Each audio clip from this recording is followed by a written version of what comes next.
You don't think you saw the Charlie and the Chocolate Factory? You definitely did because you saw it with me. I'm pretty sure we saw it at the Florida Mall across from our old work. I did not see the Timothée Chalamet version though. We need to watch that. Let's go upstairs. Let's talk about it.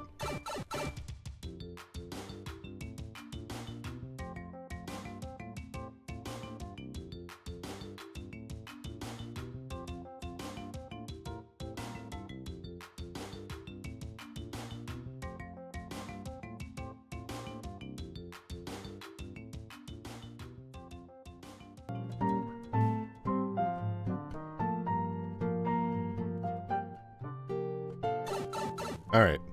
So, you know we've been playing Power Wash for more than a year now? John bought this game for me, for my last birthday. And we've not finished it yet. So, we need to get on this. So, we're going to continue down the list. I'm going to need to do the mini golf course again off stream. I'm not going to do it again on stream because that sounds awful. I'm not reading any of that. We're going to be cleaning a train. Let's go ahead and clean the steam locomotive because we need to go down the list. I need to stop skipping around. We need to just... Apparently we're in the middle of the desert. In a sort of vulture. Stop! Shut up, birds. Oh good, I have the multi thing. I don't get the option to use this on the mini golf course, which would make it a lot easier. How are you, kitty? Like I said, yeah, I think we went to the I feel like we watched it at the Fashion Square Mall. Am I wrong on that? I know we watched Corpse Bride there. Like, Corpse Bride was another movie we saw there, but I'm pretty sure we watched Charlie and the Chocolate Factory. That was around that same time period. You know, when we used to go to movies? Back when movies used to appeal to us? Going to an actual movie theater with other people? Just sounds awful, quite honestly. Must have sucked. It did suck. It definitely sucked. You'd remember it if you saw like a clip of it. I bet you dollars to donuts you'd remember it. It's... Oh god, what is there to say about the Charlie and the Chocolate Factory? It was Johnny Depp. Like, you definitely have to remember Johnny Depp, right? Hi, Feelanoid. What's up? What's going on? We are at our new time period, by the way. This is the 6:30 time slot. I was running into the problem of coming home from work and more or less immediately starting getting ready for the stream, and that was a lot of damn stress, and I don't want to do that anymore. So instead, we're going to start a half hour later at 6:30 instead. That said, we're going to be cleaning a train. Now there's two different trains in this game. I wonder if we can... Maybe after this, we should pop over to the Back to the Future and finish that, so we can do two trains in one night. You have snack cakes? What kind of snack cakes? Be warned, you might be judged based on them. You know the repetitive ads. You just don't remember anything else. Ads? Well, I mean, like. God, what's like the best representation of the Willy Wonka movie? Mike TV sucked. Mike TV sucked in it. He was a bad child. I mean, he always was, but he was just kind of a dirtbag. Like in the first movie, he was a lovable scamp. He was just a bit of a misguided scamp. But in this movie, he basically sucked. He basically listened to generic asscore music and just was a jerk to everybody. Now, on the topic of snack cakes, I could do a tier list on snack cakes, and I wouldn't even need to taste them. There's totally like, I feel like the snack cakes I would want to care about, I've had them enough to have a good judgment on how they taste. And they would have to be Little Debbie. Jancito. Oh, shit. Oh, that's sick. I thought you meant Little Debbie's. I thought you meant like Little Debbie's, but no, this actually, hold on. Never mind, it's too much work. That actually looks really good. Mike was an ass fart in all of the, I mean, in the first movie, he was just kind of a scamp. He was like, can't you shut up? I'm busy. Like lighthearted, you know, a little surly, but that was definitely a product of the parenting, which is kind of the whole idea of the whole movie, isn't it? It's like, it's not that necessarily that the kids are bad, the parents are bad too. Not until you're 12, son. I feel like in the second movie, he may have gone to the chocolate factory with his dad instead. They made a bunch of arbitrary choices in the movie, and I don't know if that was to make it closer to the book. I don't know how many different changes they made from the book to the movie. Those are credits. Let's get rid of those. I'm starting to regret putting on the Brain Lord channels. I feel like they'd never really translate. Oof. Oh, Maelstrom. Oh, sweet honey child, that's vibrating. I need to get rid of you two. There we go. Hi, T-Pain. Fruity Bit is naturally a barely existent layer. Oh, so it's basically the whisper sweet touch of fruit filling and not really what you'd really want. What's your favorite Little Debbie? And why is it a Swiss cake roll? I tell you what, a frozen Swiss cake roll is some good shit. It was free. That's fair. That's, hey, shit, man. It looks good. It works. I think the best Little Debbie is definitely going to be a Swiss cake roll.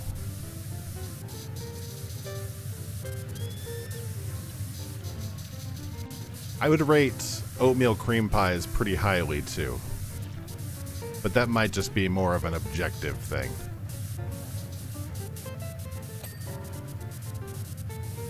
You know, once we do finish with Power Wash Simulator, which, trust me, will not be tonight, there will be a void of what to do. Although I say that, there doesn't have to be.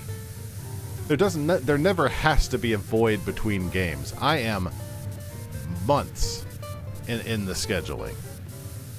I don't necessarily need an aperitif, as it were, an aperitif.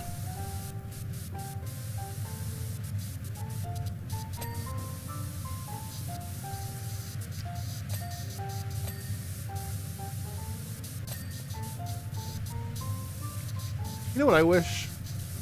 I wish we went on. I wish that society in this country had really embraced the train. I know this is not the first time we've talked about it, and it won't be the last.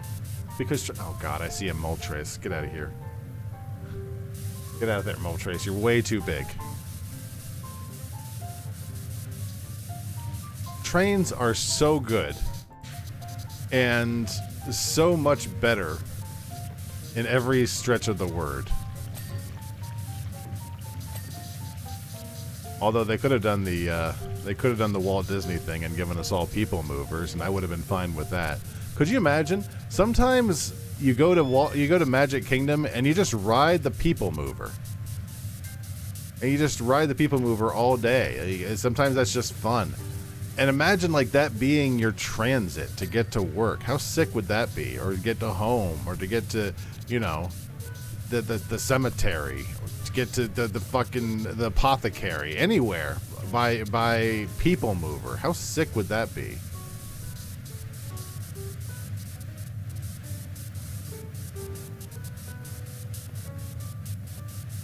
I don't know if I like...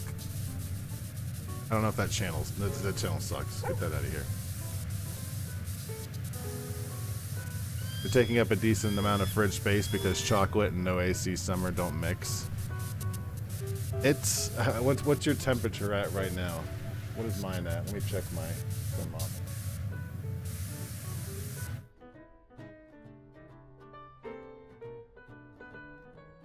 Oh, it's right up there. 79.3 in here. You know what I recommend? I don't know if it'll help, but there's like some like $9 fans off of Amazon, some $9 desk fans. And I think that really helps if it's if your area is warm. Do you think your viewers watch you because of what you show or because they like you and want to hang? Kitty, I don't think you want the real answer to that. Because I from experience, there is an absolutely correct answer to that. If you didn't have a standing fan, you'd be dead. What about like one of those big whirring box fans?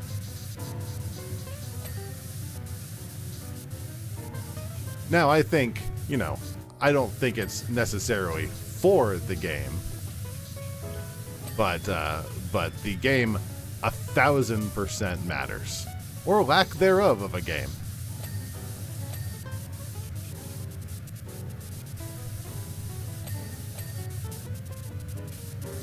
We're gonna be. I put Deltarune back on the schedule. We're gonna be playing some Deltarune next week.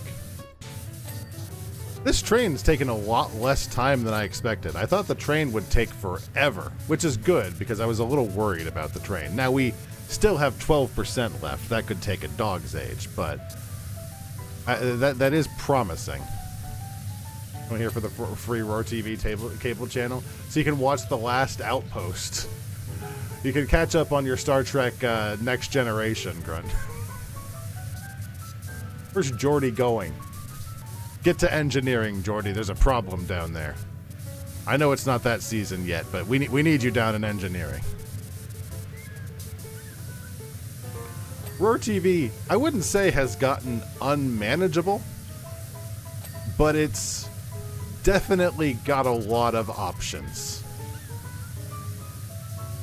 It's broken down into a lot of different blocks of blocks of blocks. And I really like where it's gotten at this point. I don't even know what I could possibly add at this point to Roar TV. Now, I do need to make some Thanksgiving channels soon. I have Halloween set, and I have Christmas set, but I don't have a Thanksgiving block. Which I think will probably mostly just consist of the Thanksgiving Charlie Brown. What else? What else should I put on the... Maybe some of the parades? Like an archive of the Thanksgiving Day Macy's parades. I don't know if that would make a good channel, but it would be Thanksgiving-y.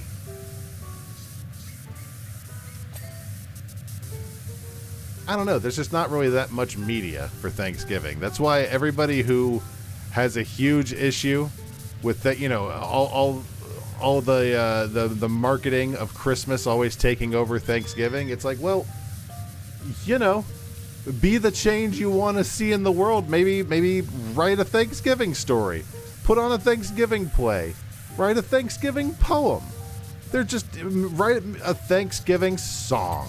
There's something you could probably do to commemorate Thanksgiving in a way that makes it closer towards Christmas. But until then, you know, other people have done the same for Halloween and Christmas. Hallmark movies? Are there Thanksgiving Hallmark movies? Probably a really stupid question. I hadn't thought about that. I know that there's Christmas. Are there are there Halloween Hallmark movies? Because that would be really funny. Like Grandma wants to come for Halloween, but she can't because her car broke down. and it's really an allegory for how the family's falling apart. This grandma at Halloween, Thanksgiving, that has that turkey drop. I don't know if I've seen the full episode, but I've seen the turkey drop.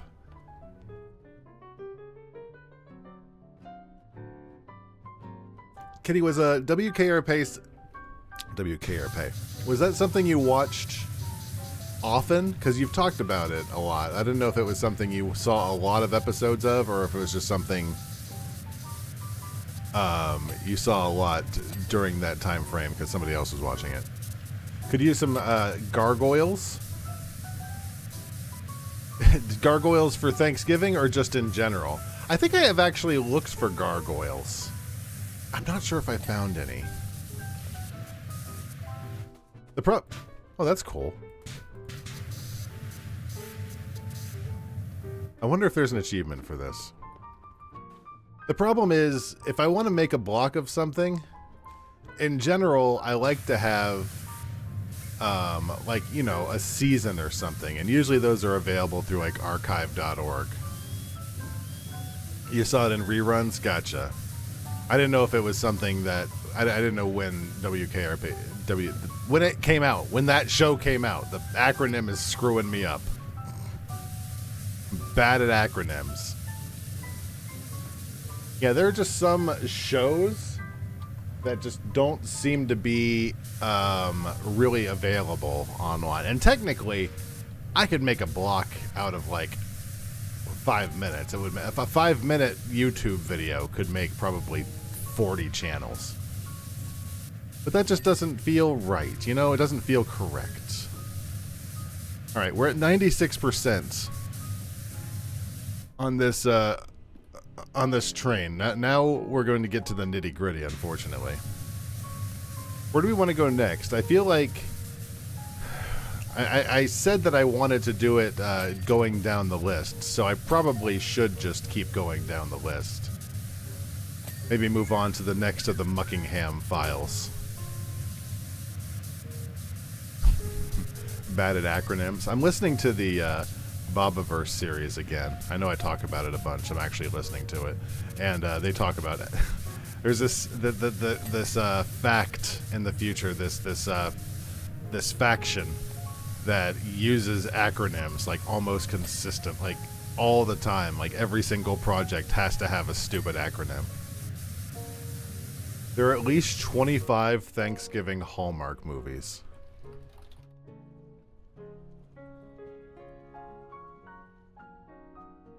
One second. You know, talk to them for just a minute there, Bird. Thanksgiving Hallmark movie, full length. Oh shit. No, these are mostly the problem with these is that they're mostly holiday as well. The Thanksgiving House, Love at the Thanksgiving Day Parade, Love at the Parade. Are these two different movies? Hard to tell. A Family Thanksgiving, Pumpkin Pie Wars, Garfield Thanksgiving, Fatal Vows. Okay, now we're just getting into... These are just getting into Christmas. There are definitely quite a few Thanksgiving movies. You're right. Right, wheel frame. What else? What else do we need for you? What's unfortunately going to suck about this one is that there's so many little bits of this train. That's going to take forever to find them all, I bet you. Daphne Zuniga? I really need to make sure that's how you say that name. Daphne, that name? Daphne, that star power is real? I don't know that name. She was in Spaceballs. I really hope that's how that name is said. Zuniga? I'm not saying it. Wait. Zuniga.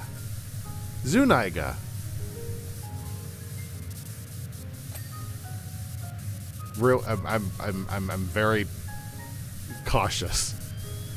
She was in Spaceballs? Who was she in Spaceballs?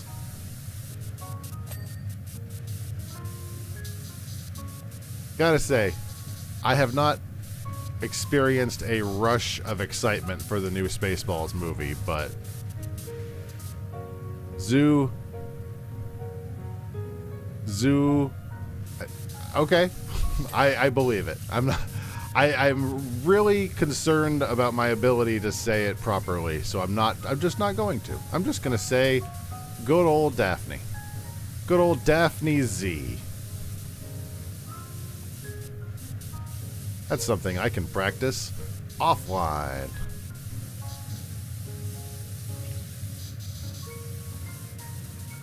I keep saying once we're done with Power Wash, we can we can load up the old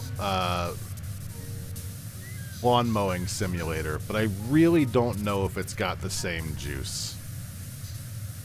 I'm not sure if lawn mowing simulator has that same itch.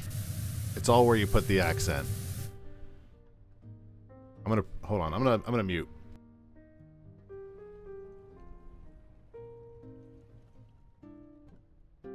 Daphne Zuniga. Daphne Zuniga, right? Something like that? Did I say it right?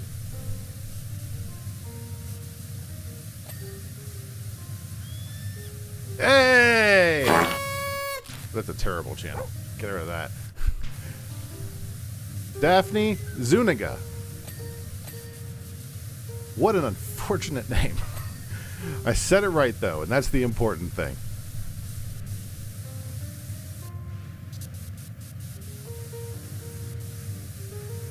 This is thanks, Roar TV. It's just one of those things. It's like, you know, what if you say it real wrong, and you just can't take it back?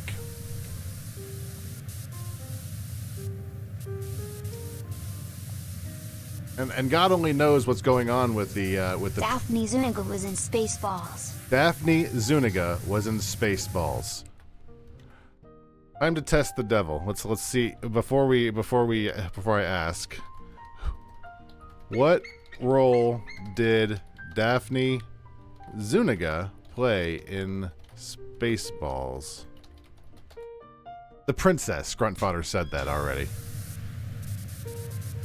I could have just scrolled up, but now we know that the bot works. I don't know if I put a sub only on that. I probably don't want to. Actually, I think it was. I don't remember. Doesn't matter. So she was the princess. So she played opposite the Han Solo / Indiana Jones look-alike. What do I have left on this damn train? I feel like I've been here forever. Gauge boxes. Where's a gauge box? Probably up here, right? There we go. Thank you. Next. Furnace panel. I don't see what is still dirty here. Is it this entire thing? What could possibly still be dirty? Furnace panel. This entire thing?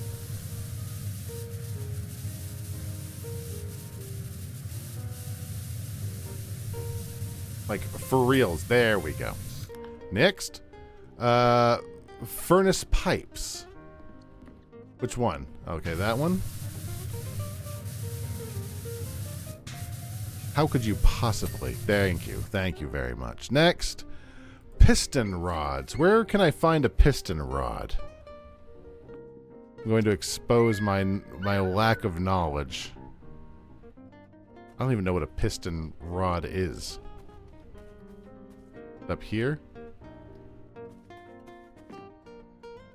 You're a piston rod. Raise your hand. You seeing any blinking? I'm not seeing any flashing. Shit. Piston rod. Piston rod. Well, I can at least grab this. Let me grab this panel while I'm here. And I'm just trying to figure out what a piston rod could possibly be. Let's just assume I'm an idiot and don't know about things like pistons. I'm doing the valve. No. It's the panel. So is it the entire panel, the entire way around? Like, am I seeing any dirt on this thing? A little bit up there. Thank you.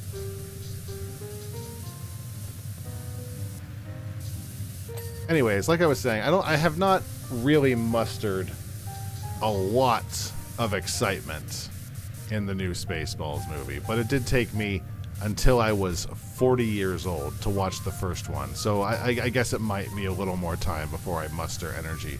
You know what a piston is? It's a rod that slides in and out. That is true. So in terms of so like that. Oh, so it's like the piston rod is a thing that goes into the steam chest, and it drives the drive rod. Something like that. Which one is actually the piston rod? It's this one. There we go. There's two of them. God damn it. So there's probably one on the other side.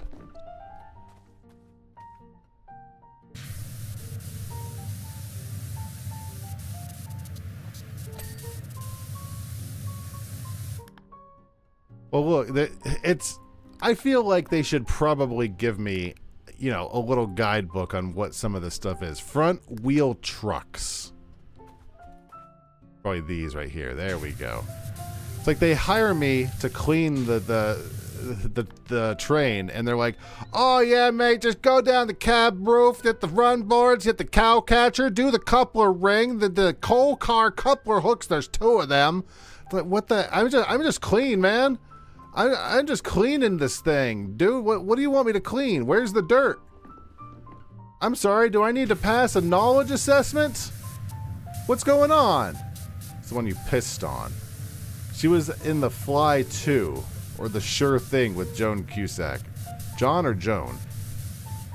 Either way, I have not. I do need to see The Fly. They probably just said clean the train, and that's my own notes. Probably. And if, in theory, if somebody was actually doing this properly, they would probably... But then you wouldn't... Would you necessarily do all this legwork, though? You would just say front of train. You wouldn't necessarily say run boards. I'm not seeing any flashing. That's the cab floor. Do we see a run board? Like, would you look up cow catcher? Oh, there's some. There we go. I see flashing right in front of me. Like, cow catcher, while hilarious, why would you look that up? You would just say the front of the train needs cleaning.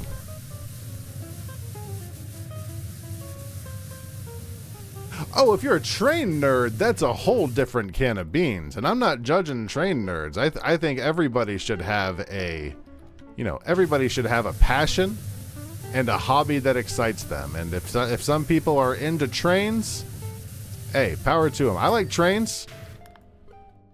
Big Garfield fan, huh? Me too. Not this big. Out of character mechanical stuff. It might, so maybe that is it. Although they do the same with everything. They do the same with every single place we go to. What the hell is a steam dome? Probably on top. Yeah, that's what I thought.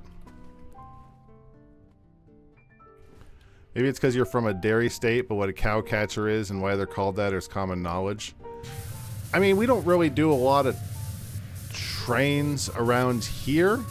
It makes sense why it's called a cow catcher. It's a rather unfortunate prospect, but I understand it. I don't necessarily know if it's common knowledge, though. You take a sleeper train, I would 1,000% take a sleeper train. I bet you there probably are, but they're probably super expensive. Smoke box door handles. Probably do not understand it.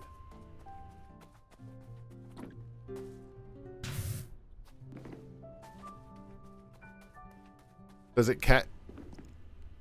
It's not to splatter the cow on the track. Yeah, like shoves them aside, right? Like if it does like this. I don't think you want to splatter the cow. That doesn't really do, like, go up to full speed. Sir, there's a cow on the track. Do we want to get up to 70? Yes. If this baby doesn't hit 88 miles per hour, we're in a bunch of shit, Marty. We're never going to get this cow. We're never going to get... We're going to decouple.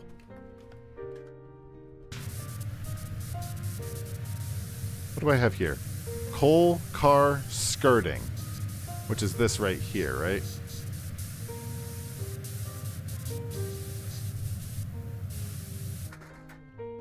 I've had a... I don't know where that came from.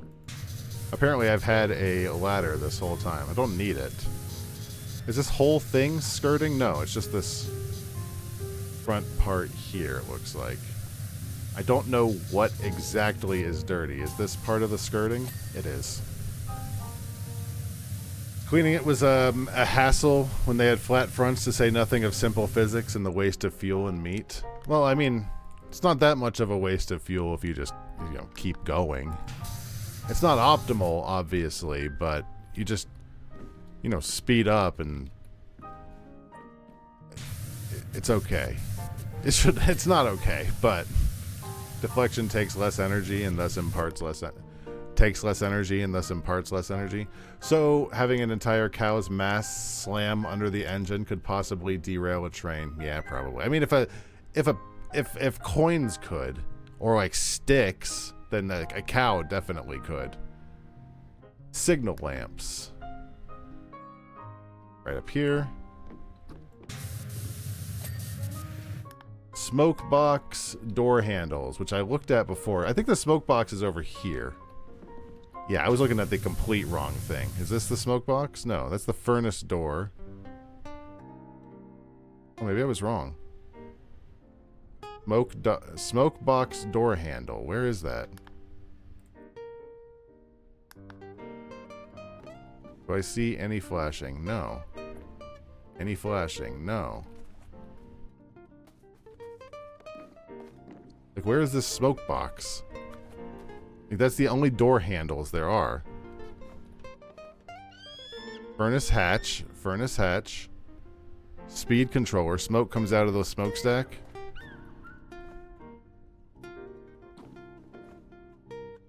But there's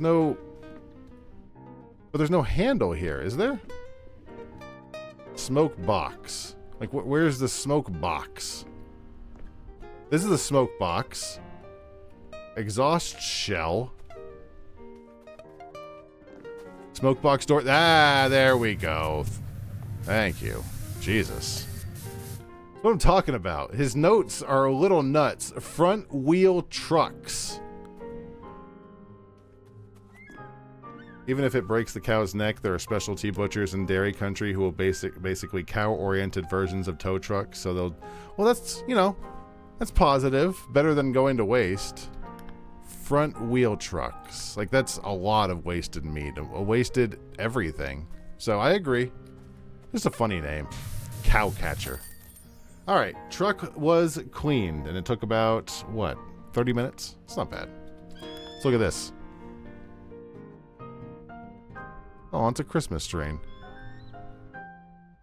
Take a drink.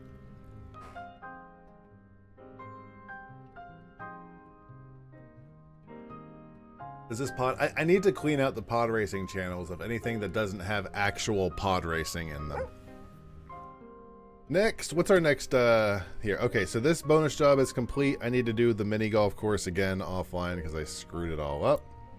Let's move on to the Muckingham files, and let's do the solar station.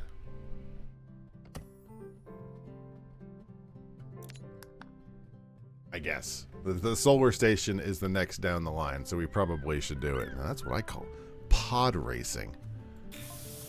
That would be a fun stream. What's that?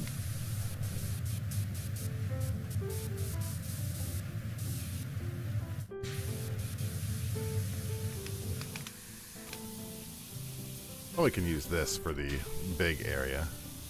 Or is it? I think that actually might be better to use this. That would be a fun stream. What, cow catchers? This is not pod racing. Then I think we would only have about 100 channels left. A culling stream? We already did a culling stream. We did 2 of them. Do you remember? We got rid of 700 channels just for me to add like 100,000 more.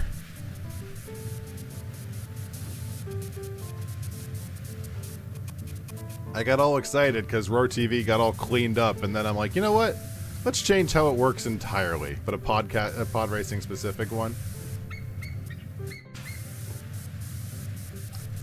The pod racing came from a YouTube video that was solely about. It was like Star Wars Episode 1, but only the pod racing kind of video. So it's gonna be mostly pod racing, except there's a little bit of like, you know, Anakin and Sebulba staring at each other kind of shit. Is this one entirely done? Looks like it. So the small solar frame. Oh god, there's a bunch of solar frames. Be something in the back pocket. That would be a lot shorter than you think. I feel like that would take about 5 minutes, and I don't know. I mean, like, here's the problem. Here's the first problem.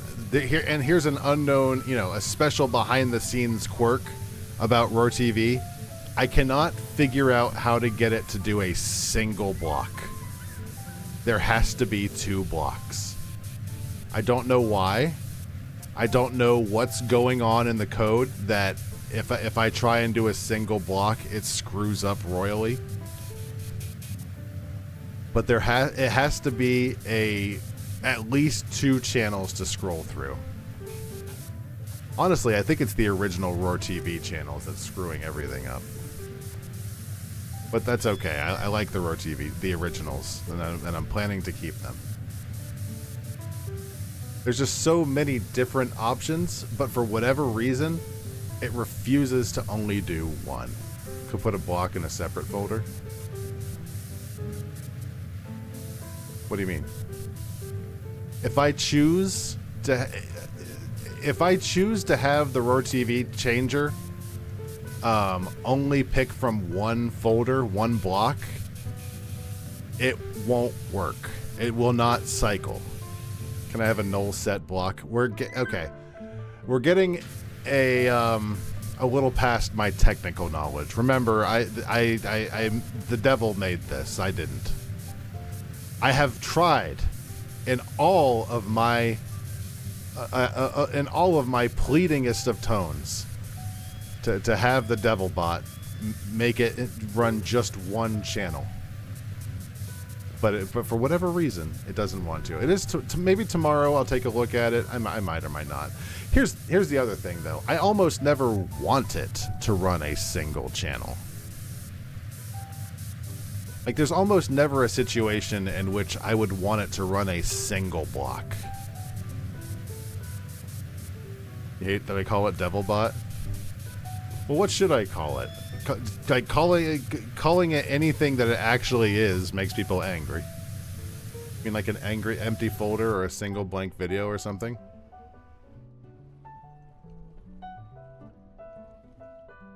That's a good question. I wonder if maybe... You know what I could do? I could, on the culling stream, I could just, if I did decide to do something like that, I could have like a Roar TV originals in one folder and the channels I would be culling in the other folder. Pod racing would probably be one of the only channels I could do like that because it's a very, very small block. It's something like, how big is the pod racing channel? I don't know. Let's find out just for funsies. Pod race, here, you can join me. We can take a look on behind the scenes of Roar TV. Pod racing is in the Machinery Fails channel. So pod racing is 129 videos. And I think the majority of them include pod racing in some form or another.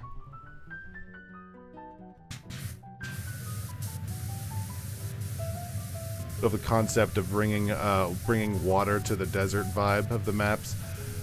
Every time I look, I've already deleted some. Yeah, I totally have. I can delete every time you see, like, what is this channel? Let's find out what this next channel is.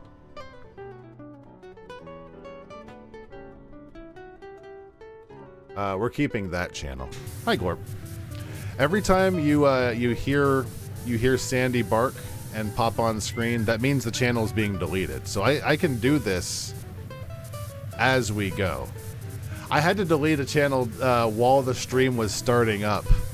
At the very beginning of the stream, a channel got pulled up from The Lion King, and it was the scene of Simba like realizing that his dad was dead. Hold on, I can find it. I can find it. It's in the bad channels. It's so good. But I'm like, I can't keep that channel. Where is it? Bad Lion King. Lion King. Oh, where is it? Damn it. I'll have to find it later. It's so good. And I'm like, I just can't have that come up every so often.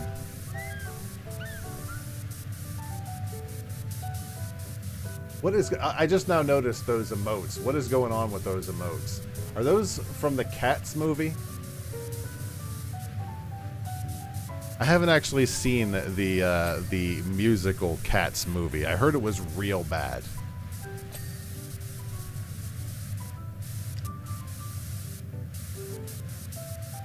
Doesn't really mesh with Captain EO. We're on a mission. So long, bad times. You know, I had some really good memories at Captain EO. They're from the band Ghost.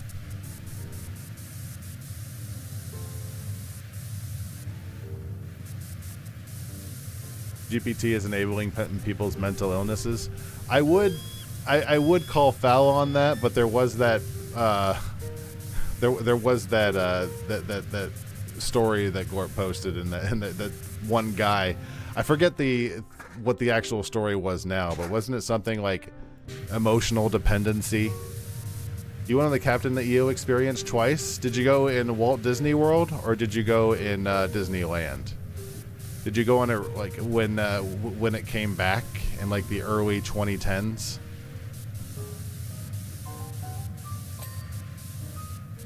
My usage of GPT has gone down probably a good 75-80% since I started using scripts. And honestly, I just like every now and then I'll have the random question that I want to ask a bot that I don't feel like Googling the entire answer. I don't really care about the answer. I just want to just get it out in the open. You think it was World, but you were pretty young? Oh, so it was back then. You're talking about the one where it scraped the SCP Foundation wiki to feed his oh my god. It scraped the it scraped the SCPs? What did it do? Oh god, I don't want to know, do I? That would be a fun night. SCP night? Oh god, I need to add that to the list. SCPs are fun. You don't understand? Do you remember when I explained SCPs? If you don't, well, I don't even remember what they're called. What that means. Basically, SCPs are creepypastas for like original works. SCPs are like artifacts or people or things that are unexplained and unnatural. I guess. I don't know. There's probably a better definition. JetGPT is using Reddit posts as factual content, so has a lot of bad mental health shit in it. I stand by what I've always said, that it should be used as you know, Little old lady in the library. How much do you trust the little old lady in the library? Maybe don't trust her with your life. Maybe she has some nasty shit in her closet. It's like a crowdsourced shared universe of horror monster concepts. To be more accurate, SCP basically tries to explain myths like they're real. Okay, so let's pull up an example. SCP, let's do SCP number 532. No, I don't want to turn on web and activity. Fuck you. SCP number 532. The old lady in the library that points you to a book and doesn't talk to you and yells at you for talking. Okay. So SCP... Oh, God. Oh, this one doesn't look fun at all. SCP is a pathogenic bacteria, most similar to... What is this?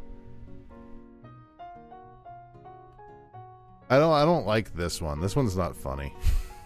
A lot of these are really good, but SCP-532 is not very funny. Hey, let's... I need a new name for the Devil Bot. If I'm not going to call it the Devil Bot, what am I going to call it? The Ocean Boiler is too on the nose.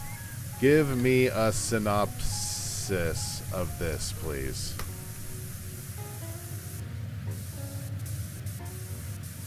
Anyways, Kitty, apparently... Skynet? Could call it Skynet. It's not bad, actually. GPT points you to a Reddit post from someone said Donkey Trump into Kanye lover and says it's true. And honestly, I would put that in the same category as the old lady at the library. Sometimes she pulls you to a little side hallway. Sometimes you go down to the dispensary. This is a slightly off topic, but not really. Sometimes you go down to the dispensary and the lady next to you is buying a whole bunch of ganja and is talking about how much of a relaxed weekend she has. And then she talks about how much the damn liberals are making the world like shit. Sometimes you can't trust you can't trust what you're looking at. Now, I'm not defending the LLM at this point. Everybody has their whatevers. But don't trust it with your fucking life. Anyways, so the whole point, Kitty, was apparently GPT was pulling from the SCP, that thing we're talking about with all the spooky stories. Allegedly, that's what the guys are saying, that that's what Feelanoid was mentioning. It was pulling from that wiki, and it was using that as a source. SCP-069 is a presumed humanoid entity of variable appearance and gender. Through an unknown ability, whenever SCP-069 is left alone with a recently deceased human body, the body will disappear and SCP-069 will take on the appearance, mannerisms, and knowledge of the recently dead individual. The bird! The bird was so perfect! SCP-69 is a little... I'm surprised. I purposely did not pick 69 because I thought that somebody would draw or make something sexy, like something stupid. So people think it's real. And yeah, so somebody who possibly had schizophrenia used GPT to talk to it, and it pulled from this wiki and said it was true. Now, that sucks. And it sucks that happened, and you really shouldn't trust anything it says. Use it for entertainment only. People don't think it's real, but GPT will pull this from a wiki. Yeah, use it for entertainment only. Here we go. This is SCP-532. It's loading. Synopsis of SCP-532. SCP-532 is a deadly, cold-loving airborne bacteria classified as Keter. It thrives at extremely low temperatures, peak at -25 degrees Celsius, and becomes dormant in the upper atmosphere until it detects warm air from the troposphere. It then descends in clusters resembling snowflakes. When it contacts a warm-blooded organism, it triggers an endothermic reaction with skin lipids, creating a freezing effect that kills tissue and allows the bacteria to reproduce. Oh, that's not fun. It slowly eats through skin before entering the bloodstream, where it freezes water in the blood and usually causes fatal internal damage. Okay, that's not fun. So that's apparently a bacteria that comes down to Earth as snowflakes, kind of thing. So if you typed into GPT, hey, I think I saw a scary man with a giant orange hat, and he told me to go suck my own face off. And unfortunately, somebody had wrote the yellow-hatted suck my face off man, who is SCP number 6624, and GPT is like, holy shit, Max, you're not going to believe this, but I found a story that explains exactly the guy you're looking at. Am I right on that? Is that what happened? 60, is that actual 69 or is that an SCP hallucination citation? And if the latter, would that be its own SCP? Is apparently wildly suicidal as well and obsessed with putting its affairs in order. Who wasted number 69? I purposely didn't pick number 69 because I figured it would be something stupid sexy, and somebody made a really sad option. There's a lot of really fun SCPs. I'm starting to rethink my idea of SCP nights. SCP-420 better be chill as fuck. That's a good question. What is SCP-420?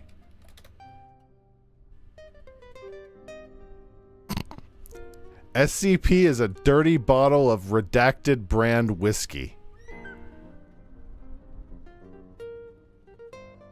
Let's put this in. Let's put this in there so we can. How about this? How about this, Skynet? Summarize this in one paragraph. What if you're surrounded by people who love AI the same way people who invest in cybercodes and they believe ChatGPT are the future and good? I mean, it's like being surrounded by Trumpers. Nothing is good. People...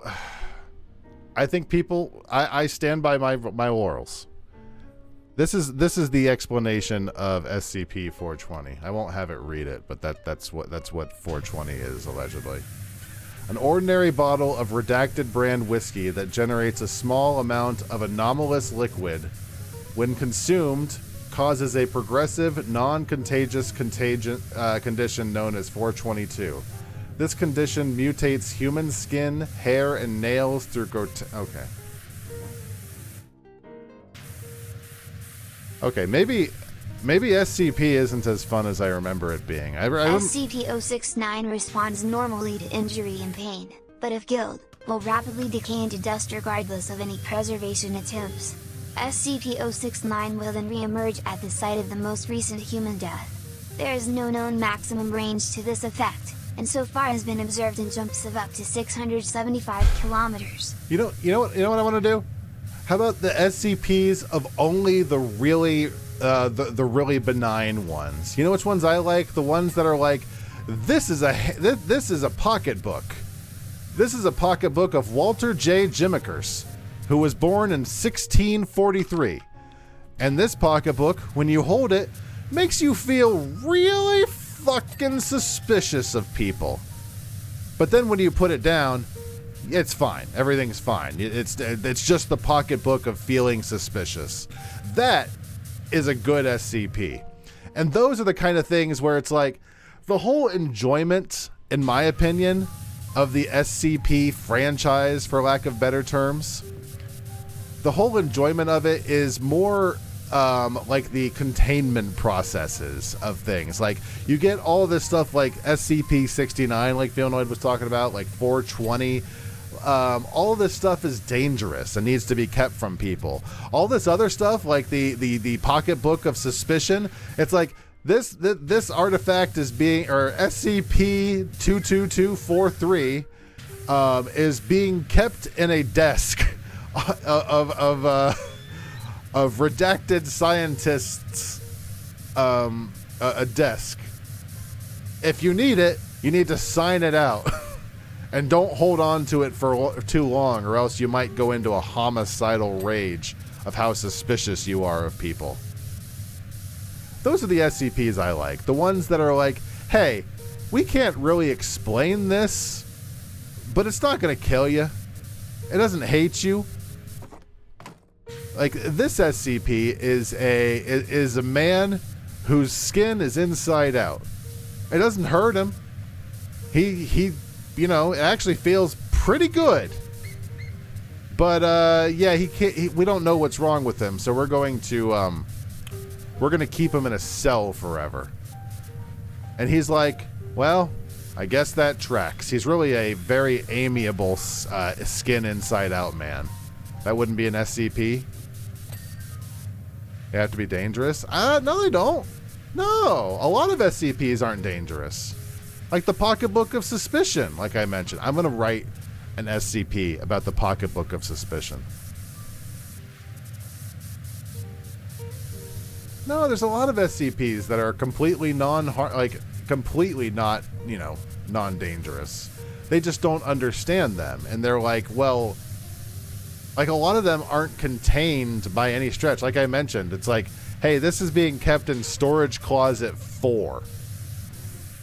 The problem is you're looking at the Keter objects or whatever. I don't know. Description. Each instance of SCP-721 is a steel cylinder painted black measuring 7 centimeters in diameter and 2 centimeters in height. One side is covered by a steel mesh, and the other by a weak magnet labeled with the factory. Testing does not indicate that the material itself has any anomalous properties. I'm just noticing that a lot of them are not quite as interesting as I remember. Instances of SCP-721 can be further categorized as SCP-721. No. No. No. No. That's a lot of numbers I don't want to listen to. I could just read that one. And it doesn't look interesting either. So SCP-721, you suck. You suck. You're guilty of sucking. SCP-721 is bad. It gets interesting.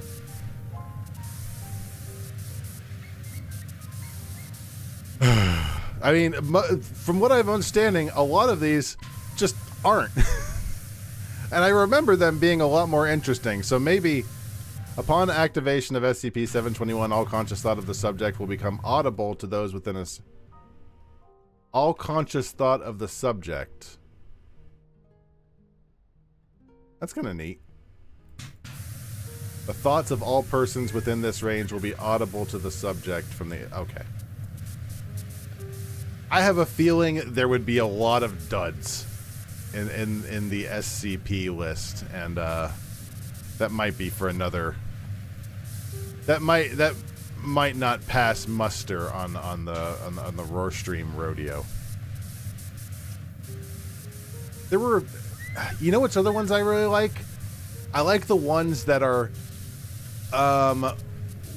we can't destroy this, or it will make things way worse. Like, those are the ones I like. The ones that are like, if we destroy this pixie, this pixie's dad will come from the nether dimension and swallow our Earth whole.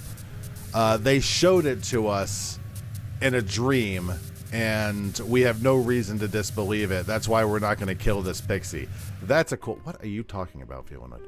What is this? On activation...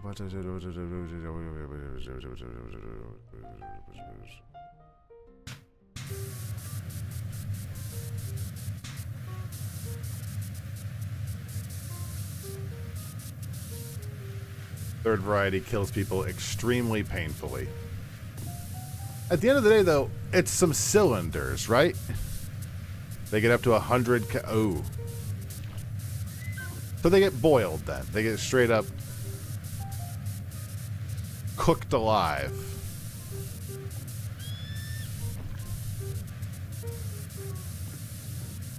Yeah, SCPs are more writing exercises than anything else. And I'm starting to, like, the more of these I open up, the more that are like, you know what? To each their own. And maybe a lot of these, I'm glad they have a community where they can explore and share thoughts with each other and have a good time. First two are pretty cool. The first one, okay, so I think I understand. The first one lets you hear the thoughts of somebody else. The second one lets you control somebody else's thoughts. And the third one kills you horribly. Did I get the gist of that pretty well?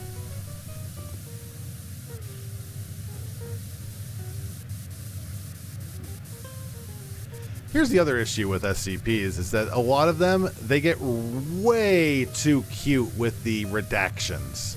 Because these are like alleged, like, you know, government files, things that we shouldn't be looking at. You know, some facts got to be redacted, otherwise, you know, for the safety of everybody. And you open up some of these SCPs that are just black lines and lines and lines and lines and lines, and it's just, did you not feel like writing? You wrote the story. It's not interesting if there's no meat. You gotta have something for people to read other than, here's a story of redacted information. Enjoy, dickbag. First one is radial two-way telepathy, and the second one is straight up put your thoughts directly into blank media. Oh, really?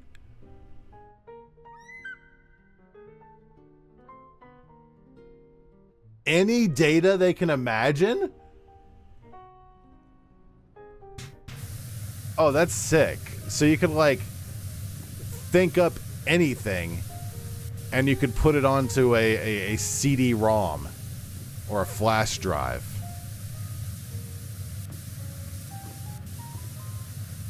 You know what I want to know?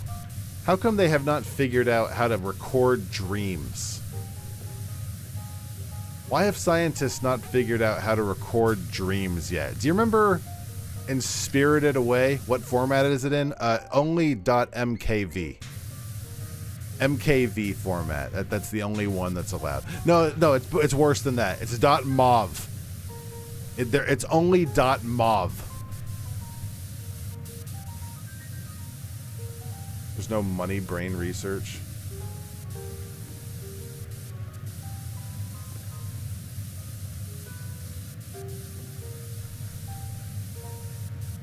But there would be money though. You could capitalize on that. If you can't capitalize on, everybody wants to remember their dreams. Well, maybe not everybody. So many people want to remember what they were dreaming. How sick would that be if you could have full mental recall of your dreams?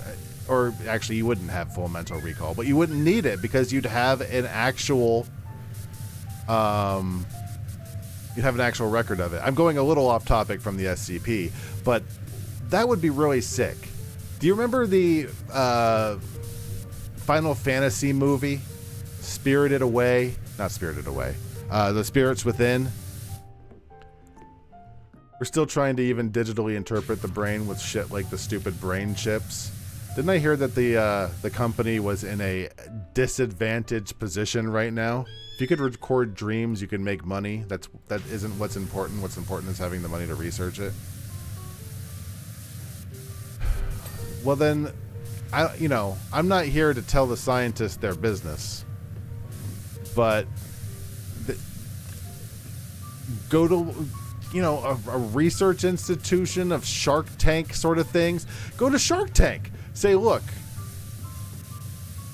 we want, maybe not Shark Tank because they're more into the actual, development and production, not the actual research. Scientists just aren't going to record time. Every brain is an ad hoc, completely different arrangement of neuron connections. You want to research the human brain? You want to research the human brain because you want to be able to sell to billionaires the idea of being able to remember that dream they had of the hot, waitress they met in Bermuda. You tell what's his name, Bezos. Hey, you got a new wife now, and that's cool. But we know you're rich. We know you have dreams. We know you want to see what's been going down in your dreams at night. Billionaires don't care about that.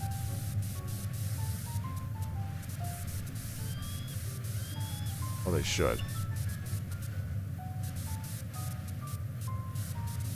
Just mapping the connection from one identical twin's brain to the others will not result in having the same thoughts. Probably not.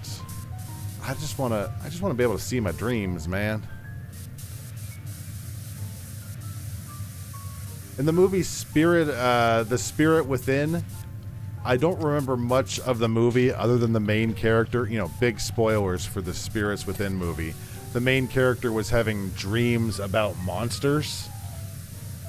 And that was kind of the, everybody was like, she's dreaming about monsters. That means she's under control of the monsters. and that was like a catalyst in the movie. Parable channel.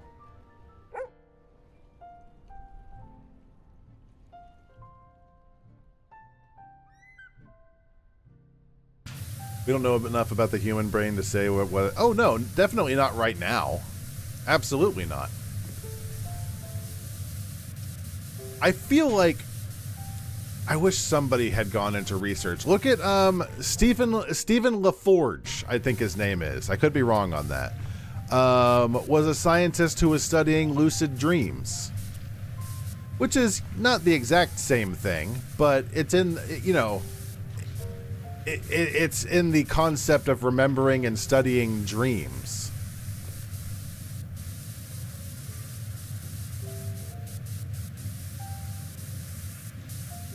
So in 90% of the dream being blank. Well, most dreams are something like what? Only a few minutes long? Like, dreams themselves are actually super short. I think I remember hearing something like that. Yeah, medical science, unfortunately, probably not going in the right direction for the kind of things I'm hoping for.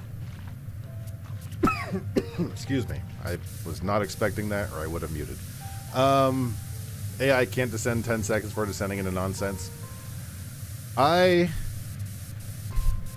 know. A little old lady at the library. Sometimes she goes crazy. Dreams only happen during REM sleep, which only happens for a few seconds to a few minutes. It depends. Like, REM sleep starts out really short, but it can, you can have up to 25 to 30 minutes, depending on how many cycles you have. It's been a while since I, actually looked into it. I can't remember any of my dreams. I smoked too much damn weed. But I do miss being able to remember my dreams. And that's why I would love to be able to see my dreams. Anything we know about dreams, either self-reported or watching different parts of brain activity light up, there's no dream scanner.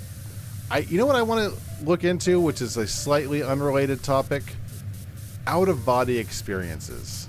They're the same sort of realm when people are talking about lucid dreaming. An out-of-body experience would be something exciting. I'm a little paranoid about it, because what if it's not all horse shit and you can actually have an out-of-body experience, and then you can't get back into your body, and then you're just a ghost forever. There are positives to that, because then you get to be a ghost. Very, very like remembering your dreams. It definitely depends on the dream, too. It's all horseshit. We don't know it's horseshit. Remember that guy? There was a guy, I don't know, but I remember reading a guy who said that he was in a dream for something like 120 years in his own mind, and then he woke up and Only a single night had passed.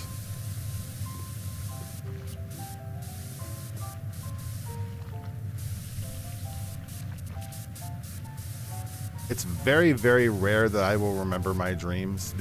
Usually, I will remember my dreams if I go on vacation.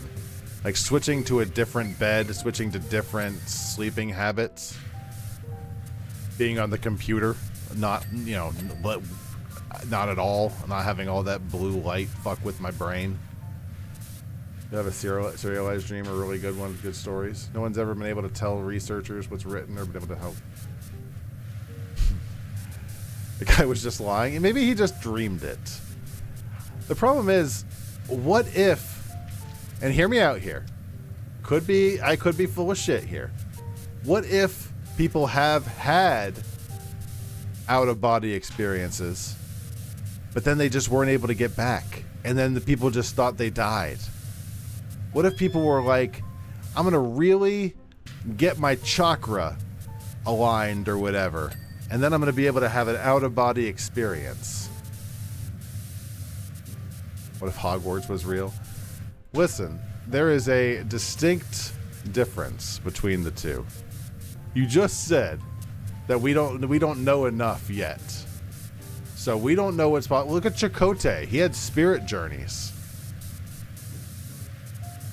And Baelana is the only person I've ever known who actually tried to kill their spirit guide.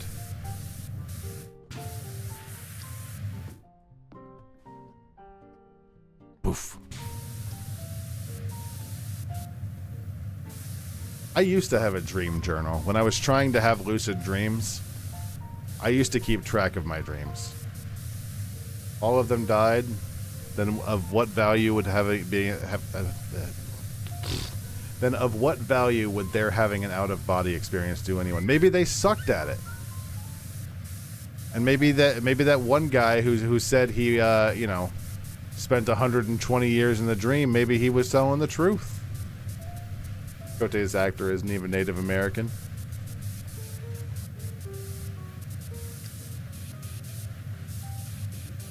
I like Chakotay's actor, Robert Beltran.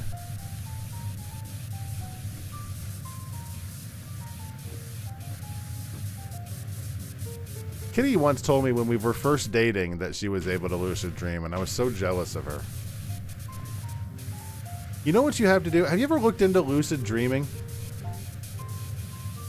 Lucid dreaming, to be able to actually learn how to lucid dream, is quite a problem. Pronounces it Beltrand? Beltrand. Beltrand? You're lucky I remembered it. Remember when they remade Flatliners?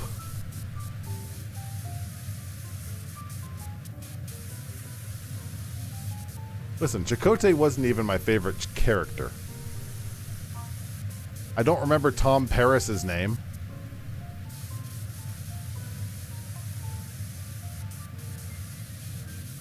His name was like Tommy, wasn't it? Tommy something?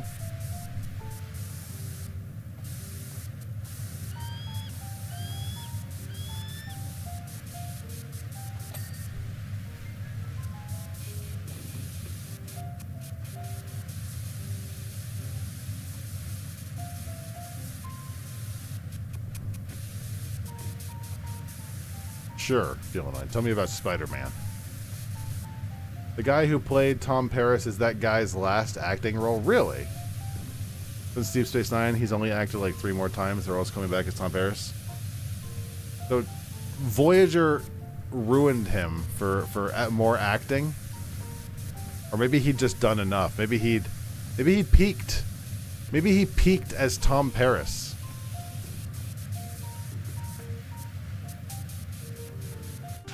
Also, not sure what I'm missing on this large solar panel. Is it just on the edges, maybe? He switched to directing. Oh, didn't he direct some episodes of Voyager? I feel like they all did some episodes of directing Voyager. You assume he does cons? Probably that too. I know that Robert Picardo does a lot of cons. I don't think Kate Mulgrew does as much.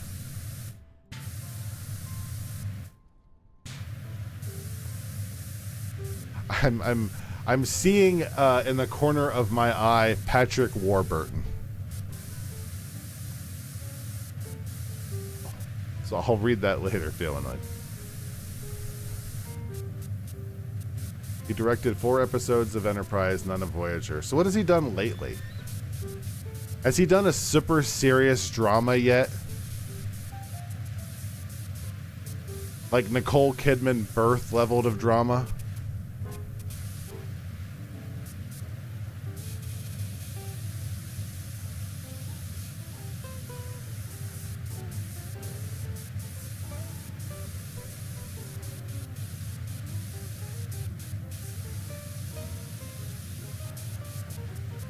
It is far too small for me to read right now, so I'll take a peek at that in a bit.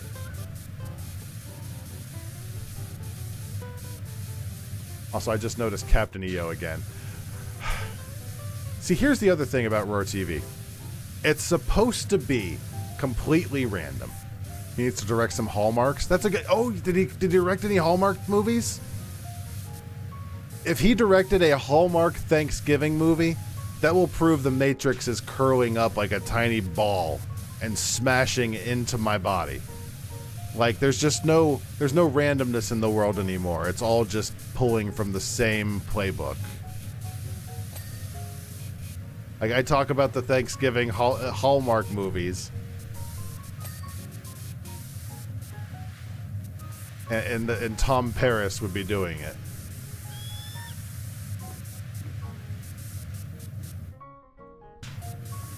The bit where Spidey decided to steal pocket change from down villains and Mordred and Hero was like, dude, was hilarious though. Even in the dream I was going, man, if you knew how fucking broke he was, you'd understand.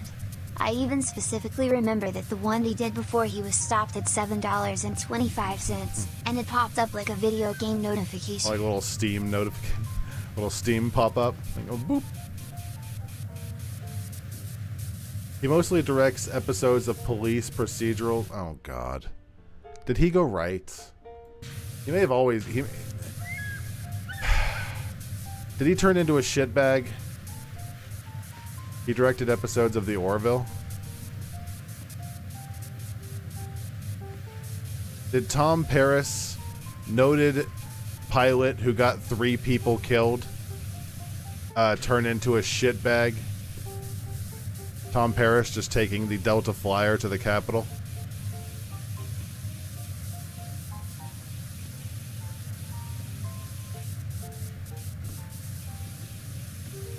People like him? Well, that's good. Probably not then. I mean, we haven't talked about Hulk Hogan yet.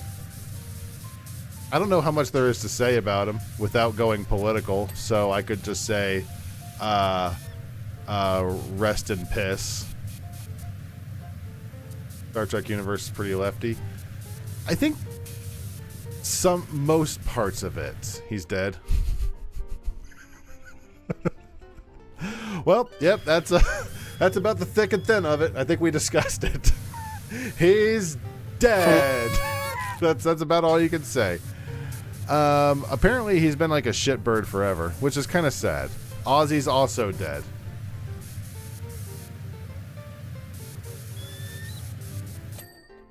Yeah, Ozzy died this week too. I have less strong feelings about Ozzy. God bless him. I have some really bad news for you about Andre the Giant. I think it's funny that Tom Paris was basically ripped straight from the character that the actor played in the TNG episode he was in. Was the TNG episode he was in, was it at all related to his issue? Or was it it was a based on? Like, they didn't go over his actual problem he had. You know, the one where he got 3 people killed.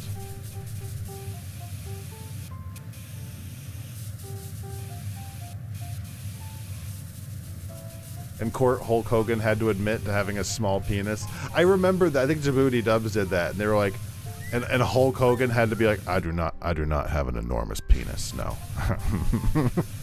Brother, I do not have an enormous penis. He was a shitty cadet. Yeah. And I feel like, how long was he supposed to get jail for? I thought he was supposed to get jail for 30 years.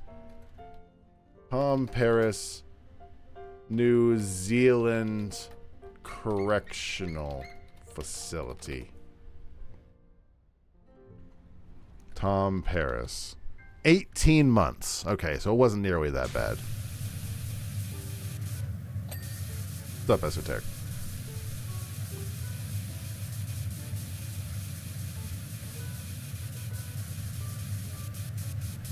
Chuck Mangione. I feel like I know that name, and I think I'm saying it right. I think saying it out loud, I think that name is how you say that.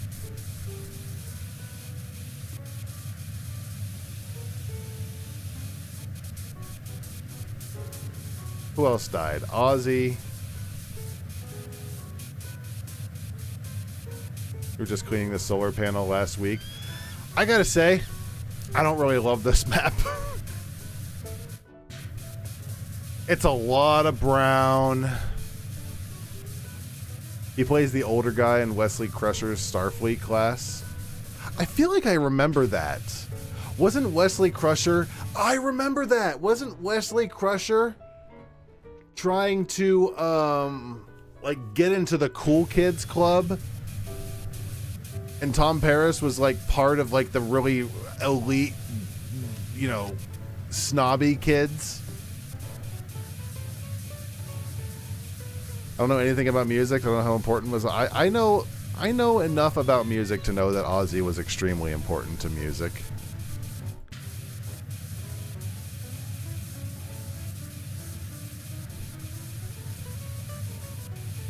I wasn't big into that style of music, but I knew he was very important. I'm mixing it up with Nog trying to get into Red Squad and Deep Space Nine. Okay, then I'm not sure then. You gave up. It was boring. Yeah, this is not a good map, but I would like to actually, you know, get all the maps done. So we go. We got some time. We have plenty of time, so we might as well get it done. Scroll up for your explanation of the episode. Oh, where Wesley Crusher is part of a cadet flight squad headed by Nicholas Locarno. The episode is about the cadets lying about how one of the squad died in a flight they shouldn't have been doing. Isn't that what Tom Paris got in trouble by? And that was the thing he went to jail for 18 months for. This is my point. But that wasn't Tom Paris? No, it's Locarno.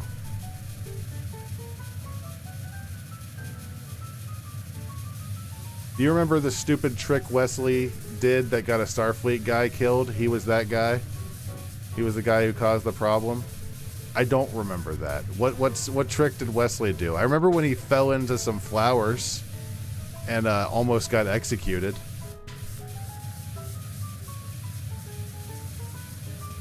Helps when your mom... That's true. Wesley Crusher, you know, I wonder how often he's like, do you know that my mom is the chief medical officer on board? My mom actually runs the sick bay. She actually runs like 3 or 4 sick bays on the ship, but she just manages from this one. Nova Burst, where Tom was an actual officer instead of a cadet and 3 people died instead of 1. So did they just really like the story and they're like, yeah, we like Tom, we like this guy, but we're gonna name him Tom Paris. That sounds nice. Do you know who Wesley Crusher is? I'm sorry, Dr. Wesley Crusher. She's sleeping with the captain. My mom's actually having an affair with Captain Picard. They think nobody knows, but everybody knows. Captain Picard was friends with my dad, but my dad's dead, so Mom needed some pipe. Mom needed some USS Enterprise inside of her birthing bay. Birthing bay? Boo this man. Inside of her docking bay. Good Christ.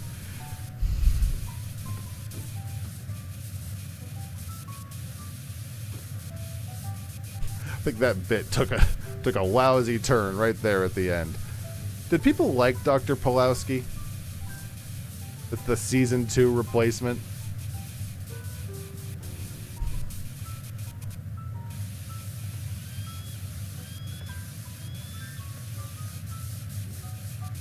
I feel like I remember that story. Wasn't it something like... Wasn't it something like she left and then the other lady came in and then Beverly came back and they were like, well, bye. And they like kicked her off. My mom's having sex with Captain Picard. They think no one knows, but the ship doesn't have a lot of soundproofing on account of it being cardboard. Oh, Captain. My Captain. Shut up.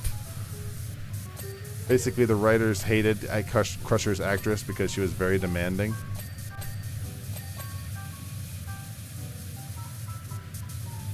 Oh, wasn't...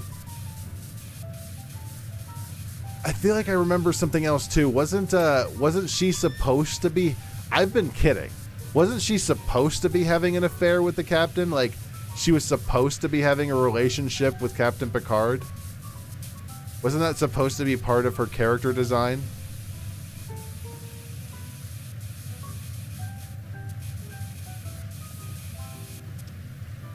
Basically a gender swap McCoy and the fans rioted. The people really liked Crusher. I could have sworn I remember reading somewhere that the Crusher voice actress wanted to be like an actual part of Picard's life. It was meant to be in her character before Roddenberry died. They had sexual tension. Yeah, I want to say there was some... I could be wrong. It's been known to happen.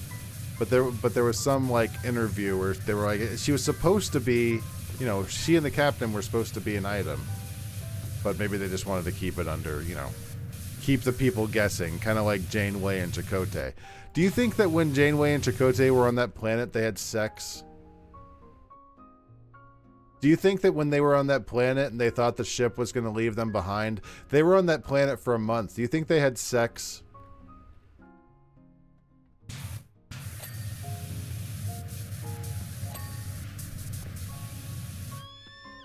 They definitely had sex, right? Like almost 100%. The ship's not coming back. In their mind, the ship will not be coming back.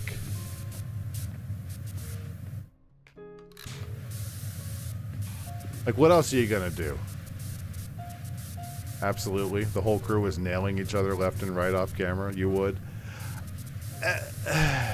I would say in most cases, I would say Janeway is a little too up her own ass to go up someone else's ass. But in that particular episode, they were basically stranded on a planet together, and Voyager left them behind at their instructions. And Tuvok said, nah, and they went back and picked them up. There's an episode of Season 7 attached where Crusher finally finds out Picard had fallen in love with her back when she and Jack were together, but stayed distant because he's a good guy. The episode ends with Picard pursuing it and Crusher blocking. Really? So he was taking his shot? Picard saw his opportunity and he took it?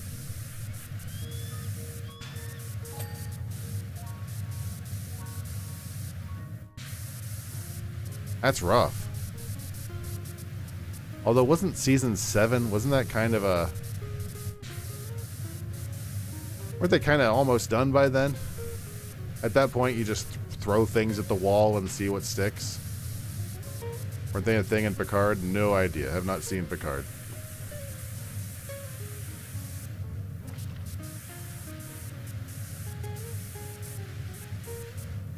feel like this one has been a lot more. It's a much bigger project. This particular map. What do we have here? I haven't even gotten really close to finishing anything on this one.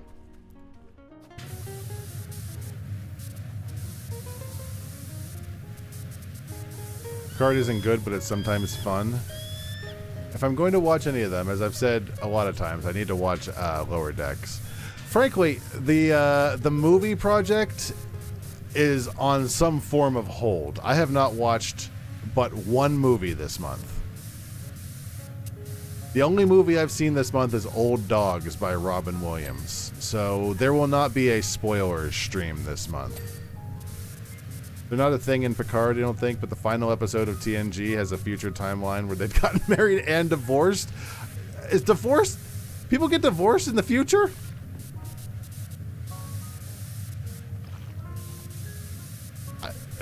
Why? What do you have to fight about?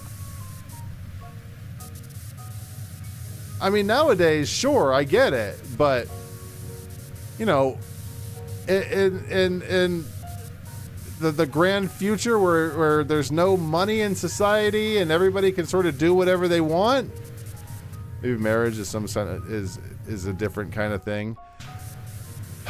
A lot of times when people will write fan fiction or things about marriage in the future, it usually they usually take the, oh, it's a form of contract now and you have to renew, and that's kind of just the same thing they do every time, it feels like.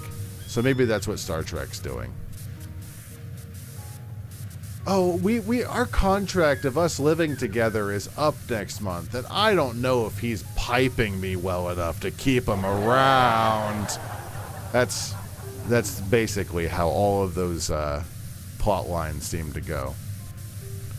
Regarding Homestead with Chakotay and Janeway, it's hard to tell. There's a late episode of Voyager where Chakotay all but says to a past timeline Janeway, but they never frick. But Homestead is near the end of the entire series. I'm going to go. I'm gonna have a bold statement here. I think I think the last season of Voyager is kinda bad. I think a lot of the decisions that they made in the last season of Voyager were pretty bad. Top of my list, obvious spoilers if you haven't seen the last season of Voyager. Obviously, top of my list is Seven of Nine and Chakotay being an item. I know I've talked about this before. I'll talk about it again. I'll talk about it till the end of fucking time. I think that's the worst pairing I've ever heard of in my life. Why don't you just put B'Elanna and Harry together? Why don't you get Reginald Barkley to get on a phone call with Neelix and those two can sext? That makes way more sense than Seven of Nine and Chakotay. Neelix talking about his Talaxian penis over subspace. Pretty people. I mean, they're all, except for Neelix, they're all pretty people. Later Voyager feels like they were just trying to get ratings any way they could. It does kind of have that vibe, yeah.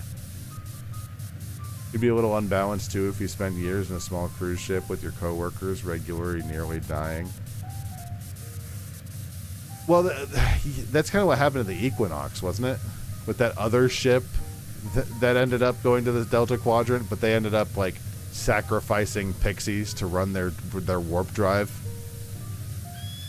Not Twisted, that's a season 2. Homestead, right? Oh, you're saying the episode of Twist. Gotcha. You don't know if you'd say everyone on Voyager is attractive?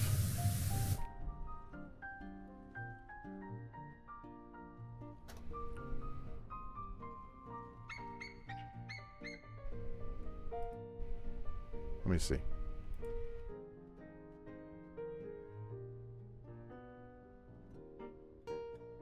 Do I have my pen?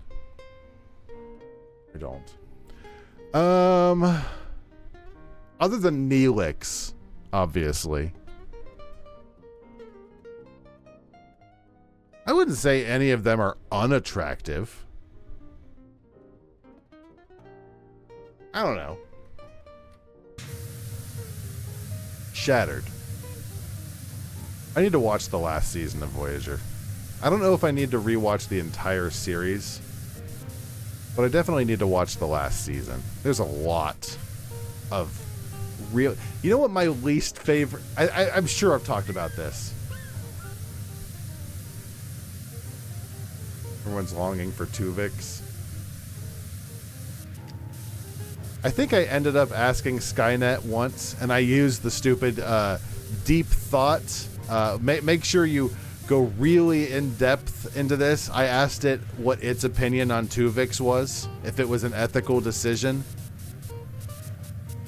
that Janeway made.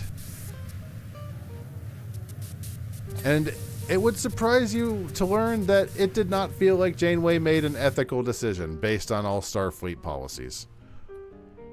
You would not fit the Doctor, and Tom Paris really fit in with everyone else basically being a model? I think Tom Paris is attractive. And Robert Picardo, that's kind of his character design, right? He's supposed to be like it's part of being the old Doctor. But I wouldn't say he's unattractive. Watch every episode and rank them. It's taking a long time to go through the Bluey episodes. You know how long it would take to go through the Voyager episodes? By the way, Bluey Season 3 ranking is this weekend, by the way. Saturday night. It's going to be exciting. Season 3 has some of the best episodes by far of the season. It is also the last season of Bluey, so we will be done talking about Bluey for the week after this weekend. It's been weird. It's been years since you watched them, but you've watched them all. I do remember that, Kitty. We have watched them all. The problem with the Tuvix episode is there isn't much of an ethical conundrum. How many times have I cried to Bluey? Full on sob? I have not. Times where I've teared up a little bit? Yeah. A couple times. Like, they totally sidetracked the ethical conundrum in the episode. You know what episode makes me tear up? The Sleepy Time episode. That episode, if you get a chance to watch it, I straight up can't show the whole thing. That's a copyright infringement I don't want to do, but that one's such a sweet episode. This is Neelix, actor in First Contact.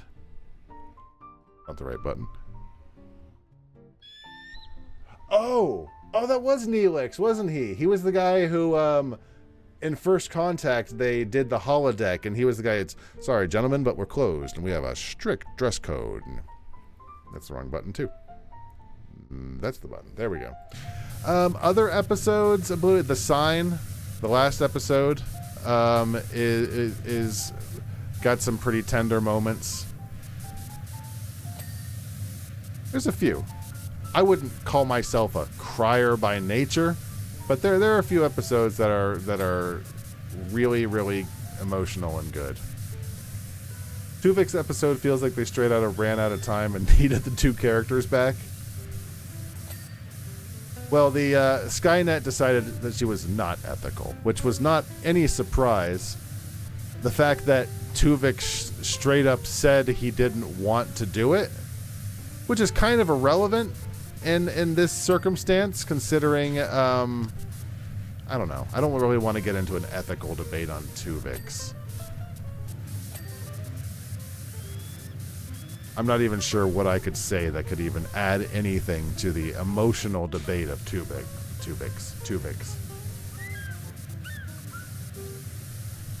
They spend a lot of time with Tuvix having him try to bake cakes.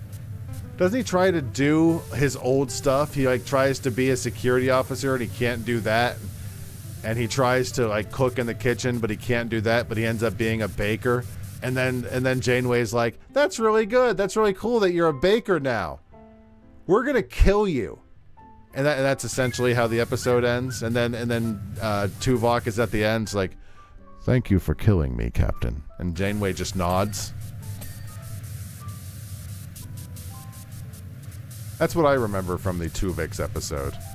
Bear, bake cake. Also, Totoro channel.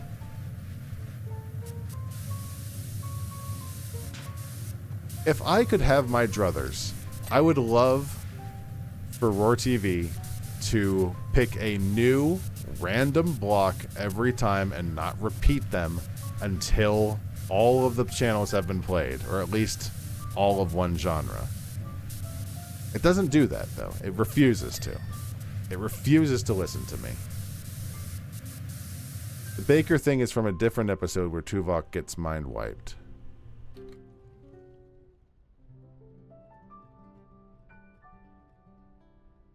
My name is Tom Wright, and I played Tuvix in Voyager.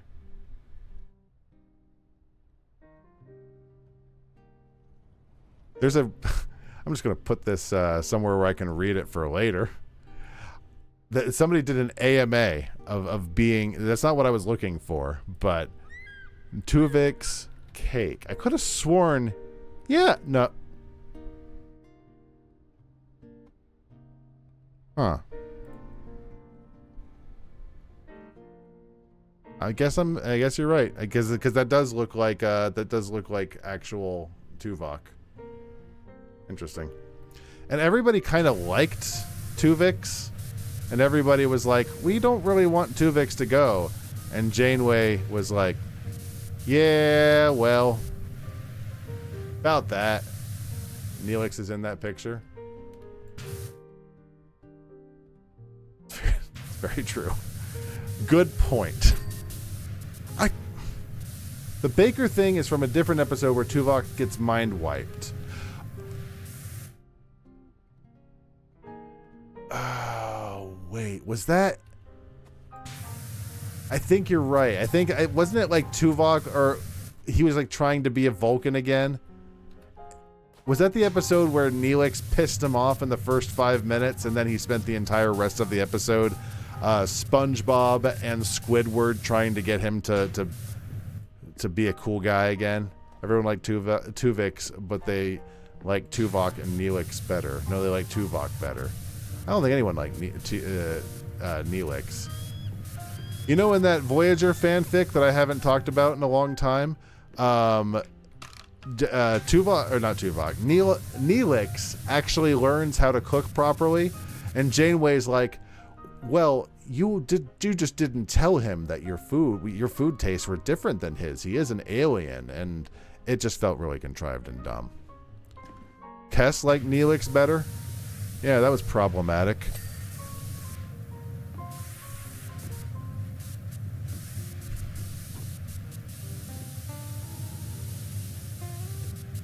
Remember when she broke up with Neelix and they were just on the show together for like a full 2 seasons afterwards? You think he pined? You think he pined for Kes? Really gross. Really gross old man. She was 2. She was 2? Yes. Yes. The conflict about Tuvix is that you don't like Tuvix as much as Tuvok, but you do like that Neelix is gone. And again, all of this sort of just defeats the idea that teleporters are dumb.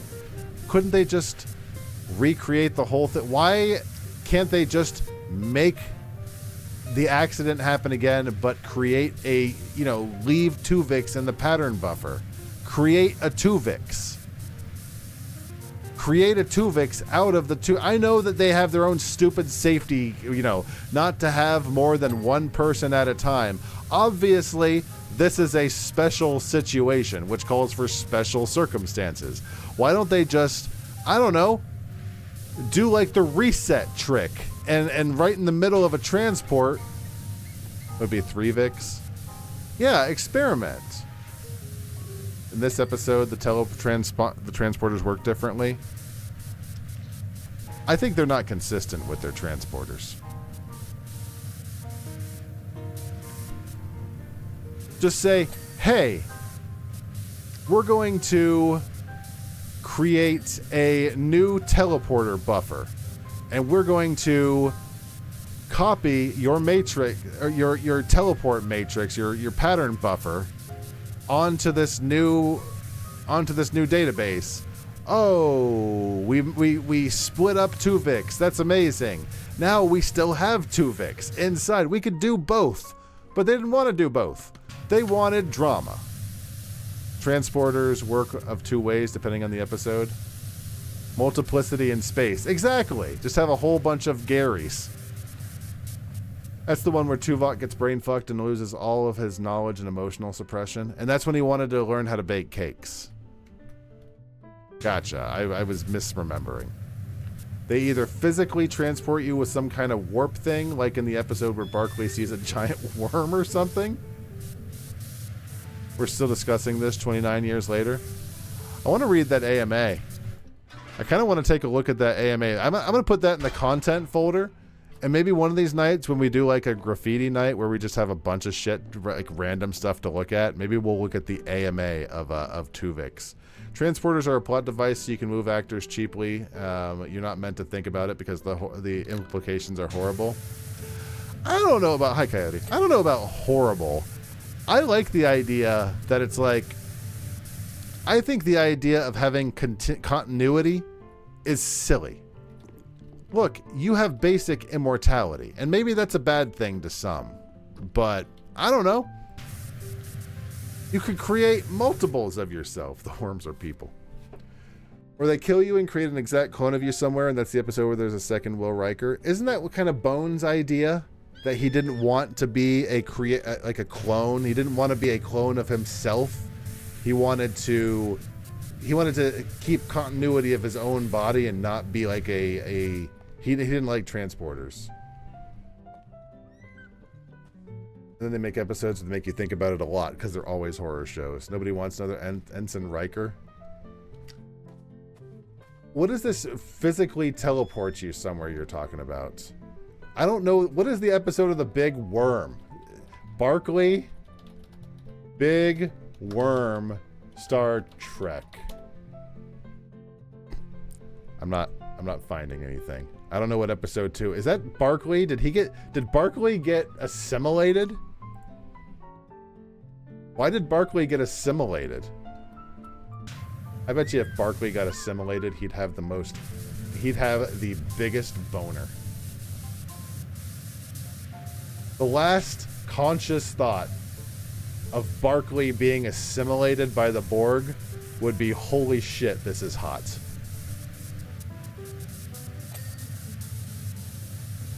Most of TNG, the transporters don't kill you and create a copy. Like, they make you really tiny and then transport you. Has a paralyzing fear of the transporter. Is convinced he is being attacked by a creature inside the beam.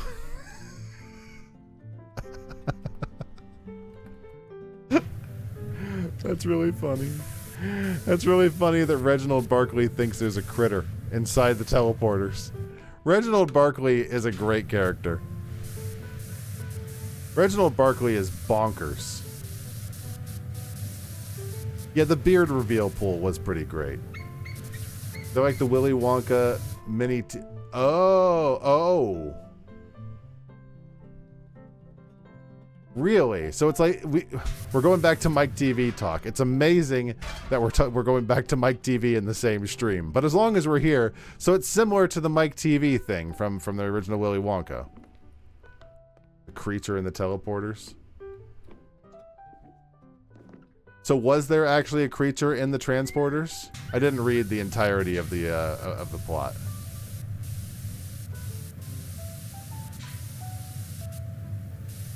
Could you imagine the Borg with all the powers of Barclay? The Borg playing football with Starfleet members they've never met before in their life. Thank you. There were people trapped as worms inside the transporters. Wait, what? There are people who were trapped inside the transporters as worms? That's a thing that can happen? Because that's a legitimate concern. Is this an isolated incident?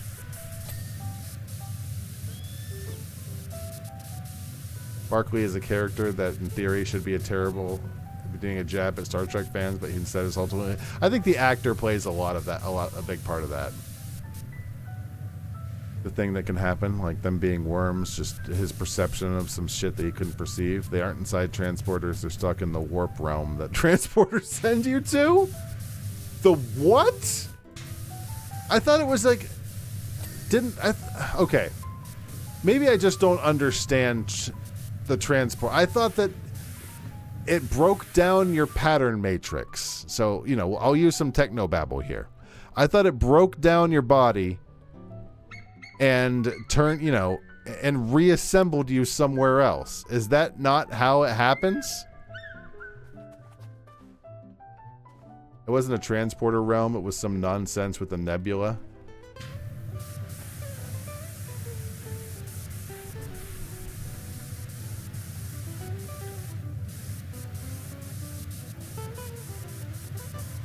But there is a form of transporting where you're Mike TVing down.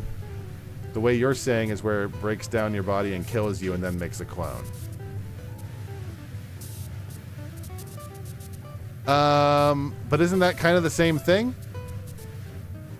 If you're breaking down the body and putting it into the pattern matrix, isn't that the same sort of thing?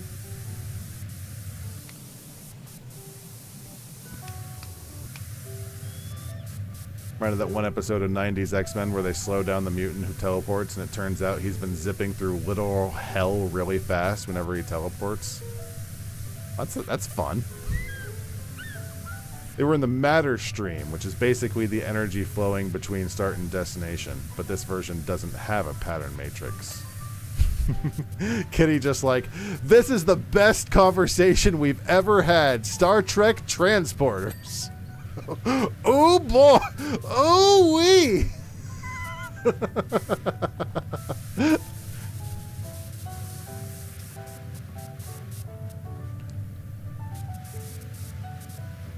Oh goodness. Listen. All of this stemmed from the idea of, is it... Kitty, what do you think? Do you remember Tuvix?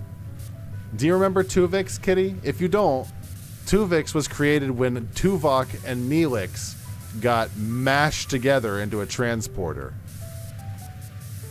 Talk more about the ghost sex scandal? That's true. That's a thing we could talk about. Transporters suck? I think the transporters are great. I think transporters are fine. I like them. So look at all this mess. I didn't clean any of this. There's an episode where they transport at warp speed, and then Worf complains about appearing inside a wall for a millisecond. We could talk about Threshold, and how Janeway and Tom Paris canonically have children.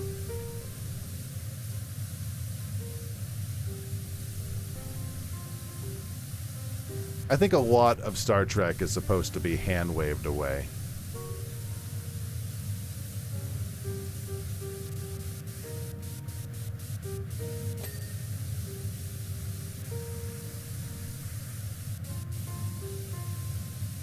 What's her name? The second season Doctor. We talked about her a little earlier. She didn't like transporters either. You remember Tuvok and Neelix, but not the fly version? It was yeah. So basically, they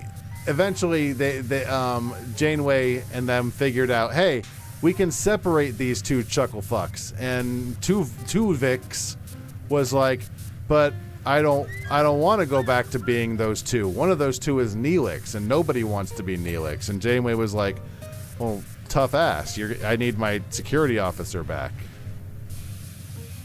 Doing the original seems grotesque. If the transporter kills you and makes a clone, why do they need to kill you to start with? Can't they be cloning machines? I think it's part of like their ethos, isn't it? Isn't it part of their thing where they don't want to like it's part of Star Trek ethos. Like they don't want to have a non-continuity, like having two people exist at the same time. Hi, Mark, for the second time. Did Mark show up again? Mark, the animals aren't actually in the main cycle. The animals will not appear once a cycle anymore. He shouldn't appear twice a stream. We got four other animals that should show up before he shows up twice. But I cannot get Roar TV to do that. Janeway's hilariously unintentional commentary on what the needs of the many outweighs the needs of the few Star Trek leader actually looks like. I have always stood by my laurels of, I think Janeway, a lot of what Janeway did, she did a lot of the best she could do with the circumstances she was given. That doesn't make her good, but, you know. I need coffee. I'm not using any replicator rations. In the fan fiction that I don't talk about very often anymore, Janeway and Seven of Nine were saving up their rations for the replicator to buy a toy, an adult toy. They were going to buy an adult toy, a Ferengi variety. Give Finn a scratch for me, kitty. Cook some bacon for the dog. The last thing he needs is bacon. Actually, you know what? He had some bacon. He had one of those dog sticks. He had a dog stick, and it's wrapped with bacon. Funny thing is, he doesn't want the bacon. He wants the rawhide. For the illusionist. Is that the one with the magician? Your Finn is sitting on your lap. Hi, Finn. There was a magician movie that I remember watching, and I have no idea why I ended up watching it. It was not good. Lower platform ladder. Probably this over here, right?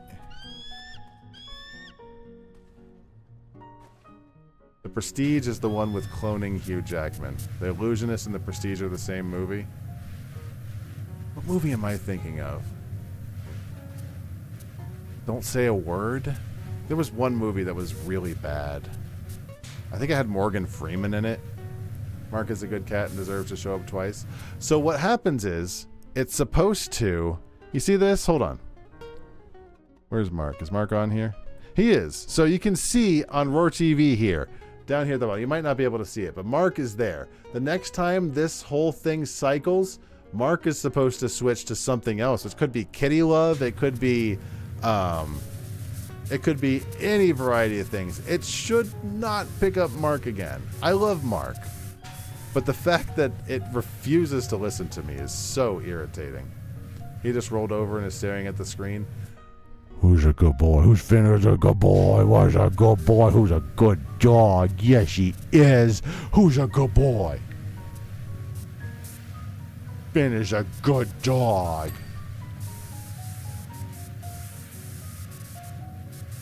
There's another Now You See It movie coming out. What the fuck is this? Is this the right movie?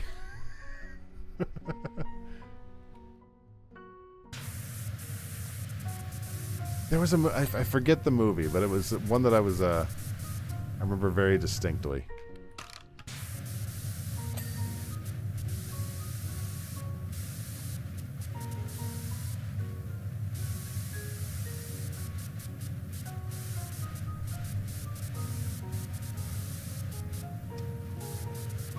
Bruce Almighty was great. You know what movie you should watch if you like Bruce Almighty? Or more specifically, movie you shouldn't watch? That shitty movie with Robin Williams that we talked about last spoilers. Absolutely anything. That movie is Bruce Almighty if you don't like yourself or movies. What was that one movie that was basically Bruce Almighty, except it was Steve Carell and they were doing Noah's Ark? That movie was real bad, wasn't it? I heard that it was real bad even by the standards it was being judged on. Hard to rate a movie that directs you to look directly at Jennifer Aniston's breasts. Is that Bruce Almighty? I mean, it must be because you have huge jugs. I mean, your boobs are huge. It was a Steve Carell sequel. Yeah. Yeah. Was it actually a direct sequel? Was it a direct sequel, or I thought it was a spin-off?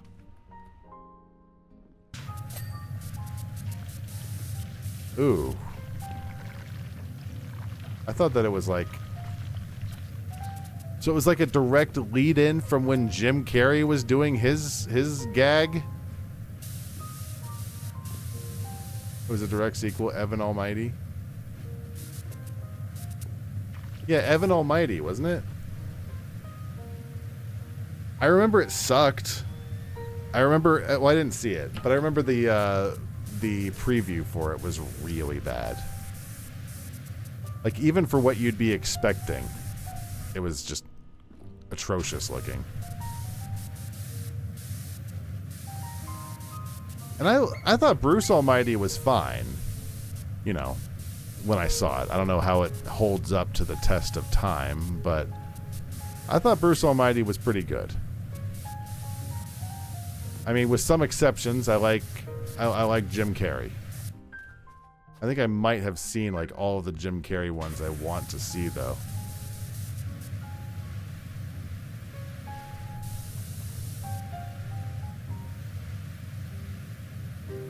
I'm sure Steve Carell was probably pretty good in the movie. Where is an actual ladder? Steve Carell is pretty good in pretty much everything. Like, even The Office, depending on whatever your opinions are on The Office, some outdated jokes aside, I think everybody likes Steve Carell.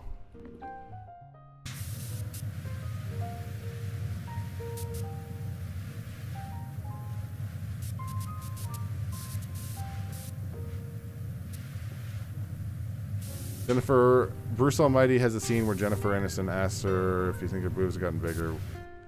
Oh, I think I do remember that. Like, he, like, made him just a tiny bit bigger. I need to get up here. There we go.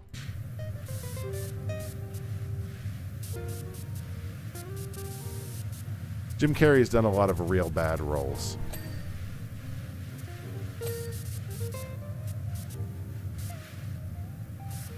But that is nothing new.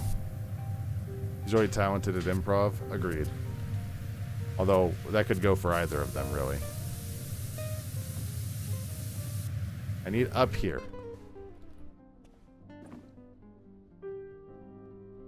I'll just grab the... I thought I could get up there without the step stool, but I think I cannot.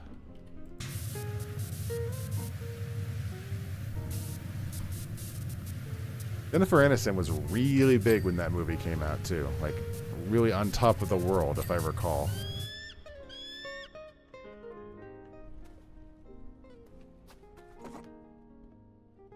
You'd think most women might not necessarily want their boobs to be enormously huge. Most women probably aren't huge fans of having very heavy titties that they weren't expecting and didn't ask for.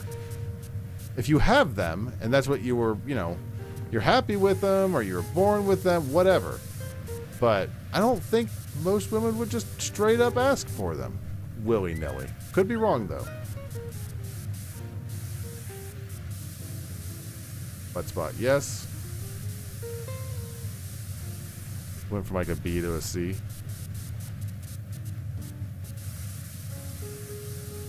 Wasn't Jennifer Aniston and Jim Carrey, weren't they like together in real life? Or am I mistaking that? Right, is there anything left on the solar canopy?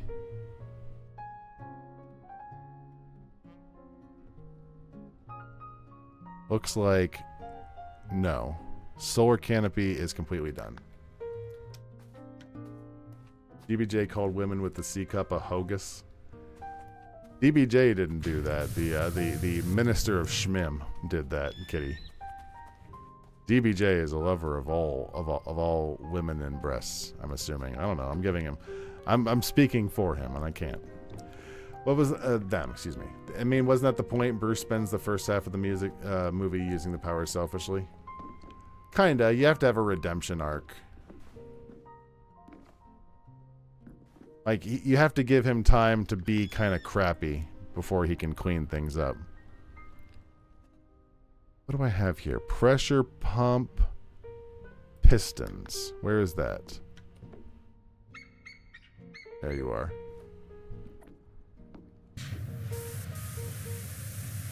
And that's what's really sad about that movie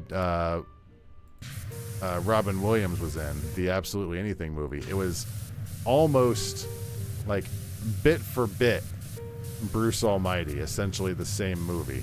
It's like, you have God powers, what would you do with them? Oh, you're weird with them? Who could have expected?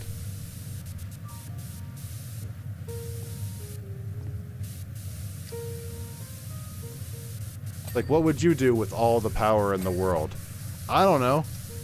I'd like to think I'd be good with it, but I don't have all the power. God only knows what I would do if I had all the power to do anything I ever wanted. I think I don't even know if I would want to know what I would do. I think I would probably take a lot of time just to chill and relax and think things through. It's like, oh shit, I have all the power.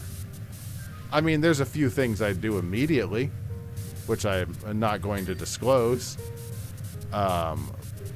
But you and me, Kitty, we'd be on top of the world. Let's just put it that way.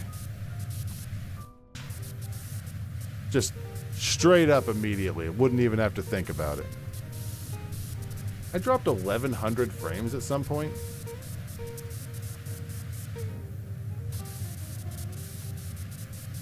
Yeah, I would start up PayPal, and I would have a daughter that doesn't like me very much. That would be the first few things I would do if I had all the money in the world.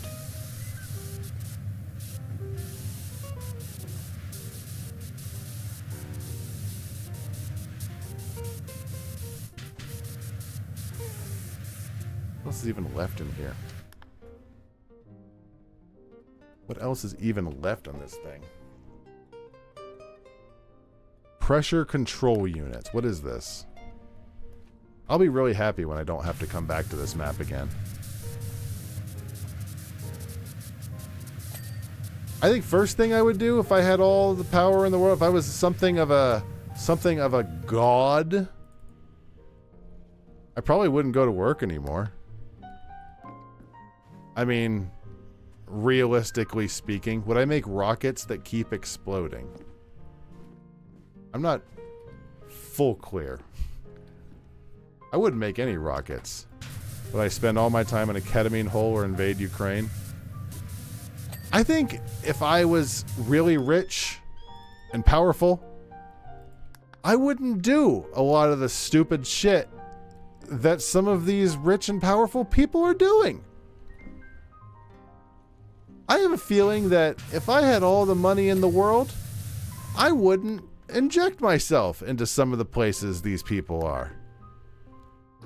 I have a feeling it'd probably be the last time a lot of people see me. Ever. Really timely bird right there.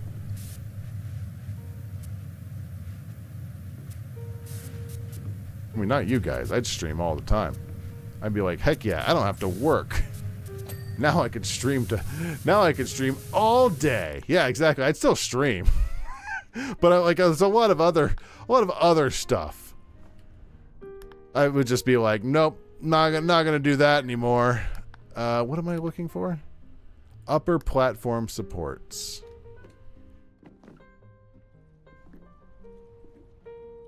Which would be there you are. I'm not here to talk too much shit about Elon's life or any of them. I don't know their life. I don't know what they've gone through or what turned them into such horrible, stupid pieces of shit. But I gotta say, what would you do with all that money? I know what I wouldn't do. And it's the vast majority of all the stupid shit that they do. And it's wild to me. Where is a inverter unit? That? No. Ah. Large door. Large door. So these both. Intake small T pipe. If you had god powers, you would have to think it would. You would hope you would think small. If you thought big would be destructive. I don't know. I'd like to think that I would not become a monster.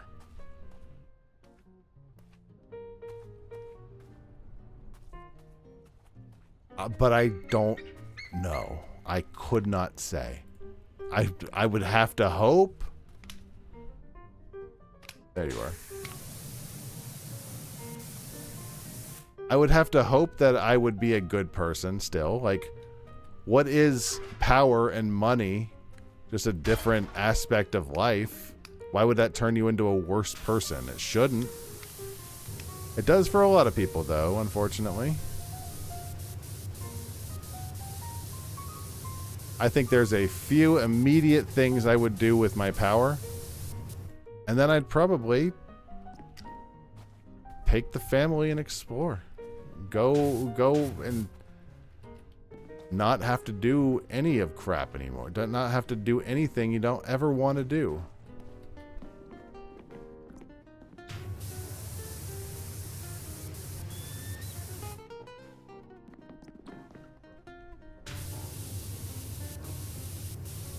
You and I would never work again? Yeah, exactly. We would have everything taken care of, and then we wouldn't go crazy, I don't think. You'd put good odds you would become a monster and how much you positively hate the world. And I honestly don't think I could blame you. I think, like I said, there's a few things I would do, but other than that, I think I would just sort of disappear. I include some of that in the immediate things I might do that I will not go into context for. Pressure pump elbow pipes. Last one.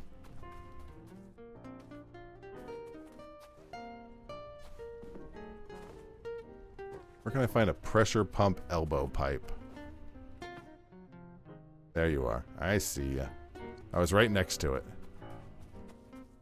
Power and money tends to lead to social isolation from normal people and their replacement and other creepy rich people and sycophantic yes-men. Did you guys see that Bezos's wedding got they ended up protesting and they ended up moving it? Like, all the people of Venice were like, no. And they were like, well, but he has money. And the people of Venice were like, we don't care. Agreed, Kitty. We should be good to each other. And I think if I had all the power in the world, I think one of the last things I'd want to do is spend a lot of time making life worse for some people. If somebody is terrible and they need to be removed from the social contract, that's a whole different can of beans. But if you're going out of your way to be a monster, how are you any different from them? They have the power and they chose to be a monster. I would just disappear. You know, with some people, if they were willing to go. Let's look at this shit. God, this map sucked. This map was not fun. Oof. I think we have enough time for one more. What if they're really poor and different from you, though?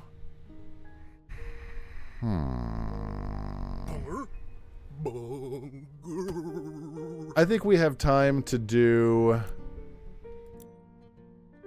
I'm going to pop over here to the SpongeBob SquarePants. They've got the invisible boatmobile.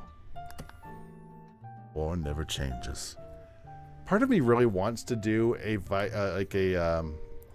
Fallout playthrough, but I'm like, we've already...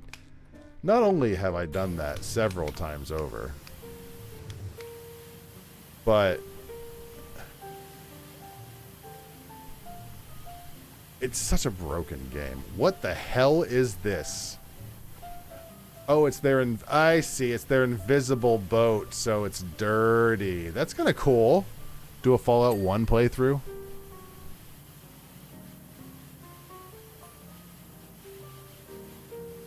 Do a Fallout 1 playthrough.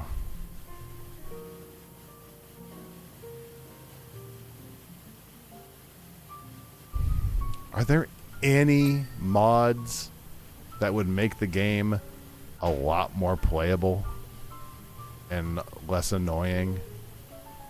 Because I feel like I've tried parts of Fallout 1 before.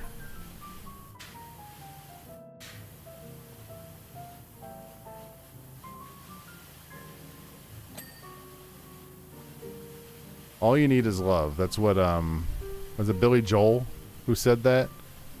I can only remember the Moulin Rouge line. All you need is love. All you need is love. Love. And that's the Beatles, isn't it? Yeah, that's the Beatles. I got to it eventually. I had to sing it out, and I'm like, wait, that's not Billy Joel.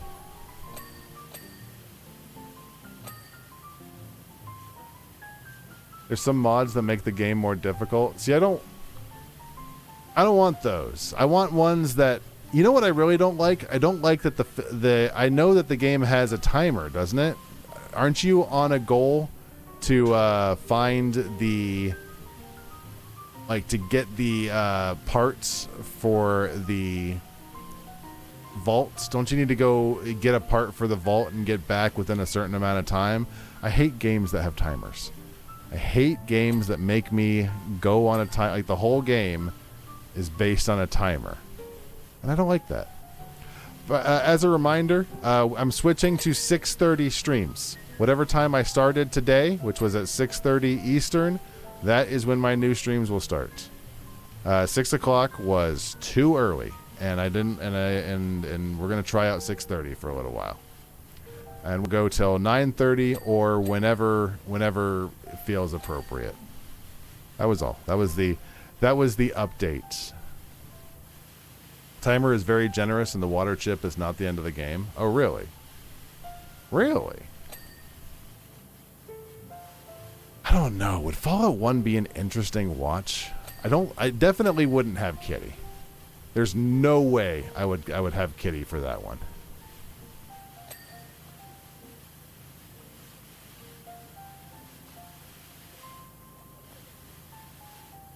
Okay, I'm noticing the possible difficulty of this map. What is still dirty? Windshield. What? There's no dirt left. There we go. Do what makes me happy? I do want to do what makes me happy. I think if I wanted to get Kitty interested, I'd have to do something like Fallout New Vegas. But even then, I don't know, man. And obviously, not the end-all conversation of whether I play something or not, but I am looking for something with overall universal appeal. And I think some games next month should be interesting, should be fun.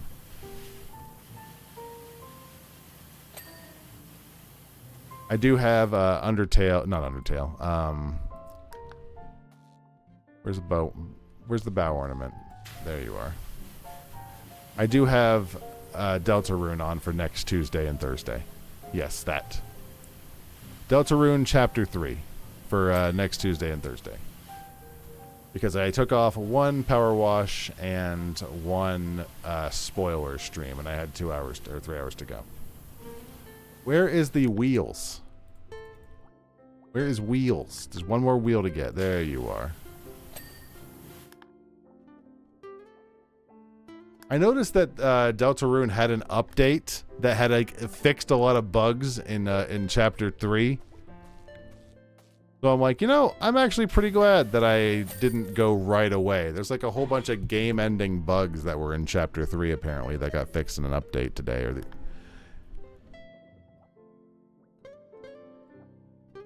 All right, invisible boat cleaned. Excellent. What else do we have in here? The Murmalair.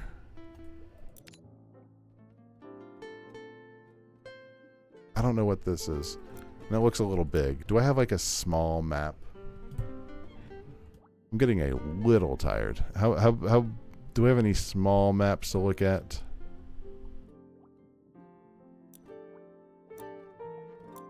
We might not.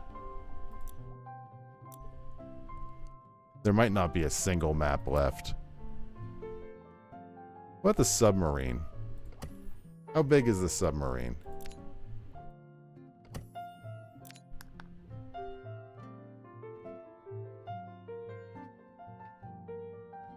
To write with a broken pencil is pointless. Just a big boo.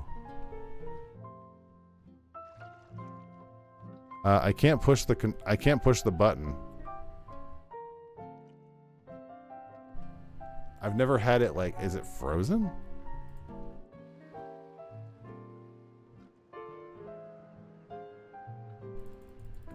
Straight up can't get into the map. That's interesting. Let's restart it. The invisible boatmobile is the hero conveyance of Mermaid Land and Barnacle Boy. That was their lair. Gotcha. I'm not up on my SpongeBob lore. And also, fun fact, you might see SpongeBob every now and then on Roar TV. I only have season 1.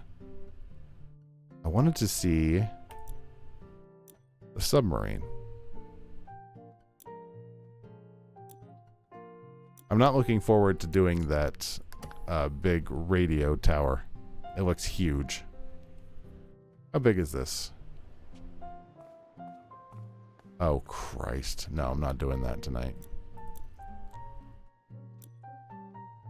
We could, I've got an idea. Let's pop over here to Tomb Raider, and there is a maze. Let's take a peek at the maze. Hopefully, really good channel. Hopefully this will not be too annoying, because it seems to be relatively cheap to do this one. Basic info distilled from a quick Google. Water chip timer is 100 days, and you can get it in 20. Apparently there's a second invisible timer that activates after you deliver the water chip, but that one is 400 to 500 days depending on how you handled water stuff, or 13 years if you have the original pack.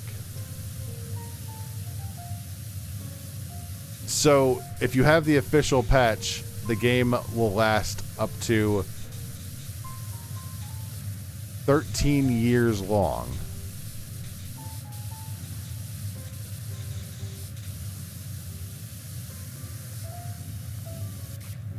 Kind of like what I don't like about Harvest Moon. It's like, I don't know why it bothers me to have a game that, like, you look at it and there's it tells me that Grandpa's gonna come and check out my farm in 2.5 years. Like, shouldn't matter. I don't give a shit about Grandpa. I don't care about his opinion, but it still bugs me. Also, ow. I'm looking at that. That looks like a scene from Cinderella 1, but it's from Cinderella 2. How much of Cinderella 2 is just repeating scenes from Cinderella 1? It's basically indefinite, since like 13 years is just the physical limit of the integer limit. Ah, gotcha. So basically forever.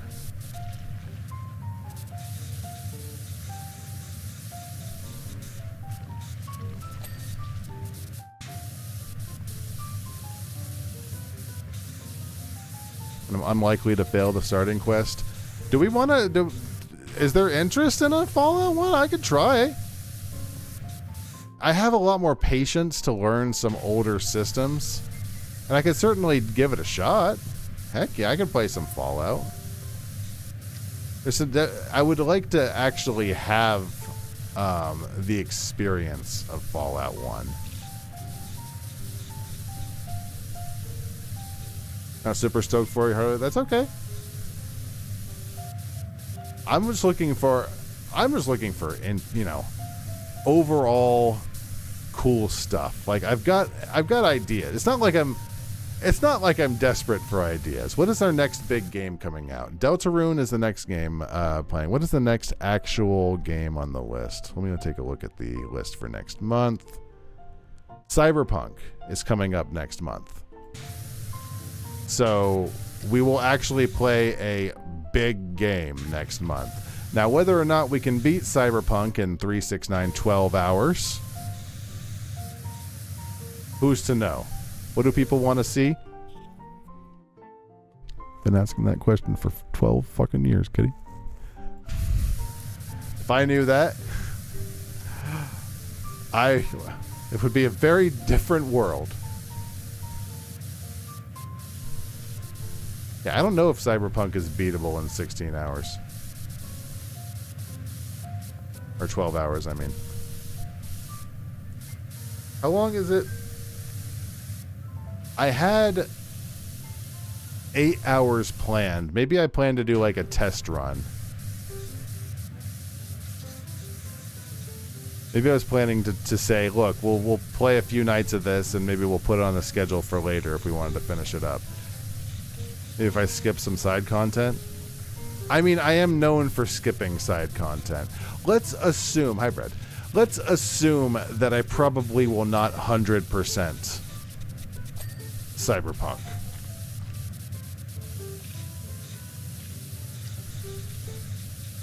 So how many, knowing me,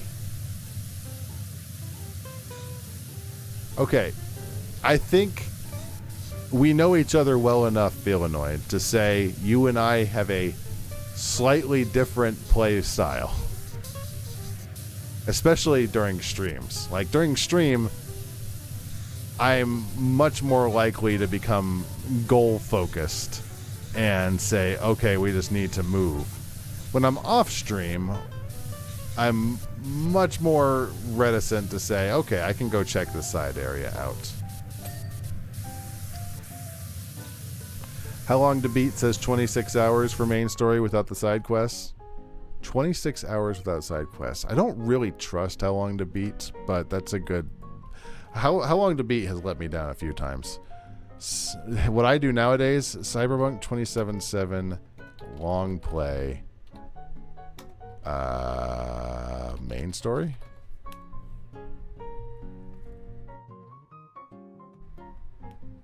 Full walkthrough gameplay says 22.5 hours, but it doesn't differentiate for side quests. You'd say main quest for Act 1 would be about 10 to 15 the way I play.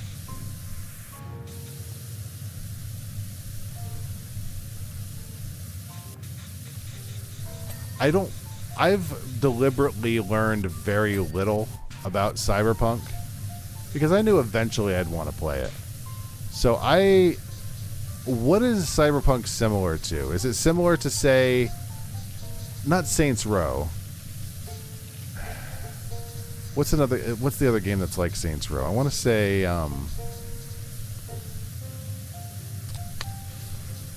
let me see. Watch Dogs? No. Sleeping Dogs. That's the name I was thinking of. Is it like Sleeping Dogs? Cyber Skyrim?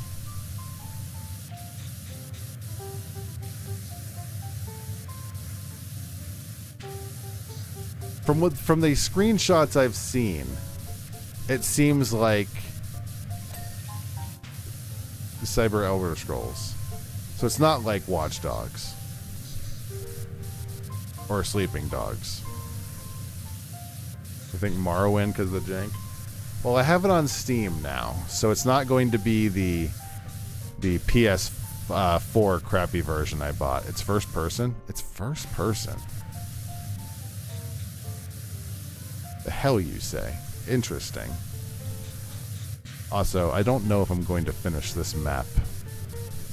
Just because I feel like it's going to take forever to go through this maze.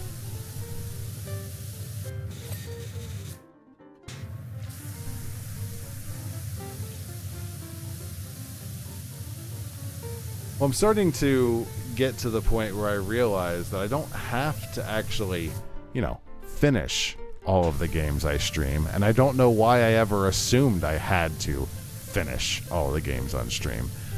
I prefer to, because I like completionism, but there's no requirement of finishing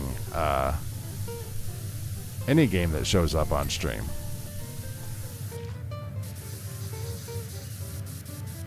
Unfortunately, my brain has a hard time working like that. It doesn't let me separate those columns. It's like, well, you're playing this game, you didn't finish it. What the heck? Why didn't you finish the game you were playing? And I'm just like, because I didn't want to. Shut up. You know, like completion. Closure. Yeah, that works. Closure. I mean, technically it's completionism. It's just not 100% completionism. Because I'm incredible at finishing. I was a little more aghast than I thought it would be. I thought it would be like a, ooh.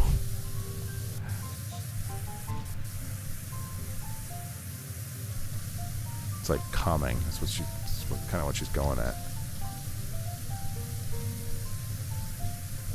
Laura Croft says, some of my favorite childhood memories involve the hedge maze. And she's as hard as Nagali steel. Going back to Barkley, I stand by my sentiment that I think he would really love being captured by the Borg, because then in his mind he would see himself as something important. He'd be part of a community that really appreciates him for his many talents. As soon as I could walk, my father would plop me in the middle of the maze and help me make me find my own way out. Sounds like your father sucks. Laura, sounds like you might have some unresolved issues. What else is in this maze?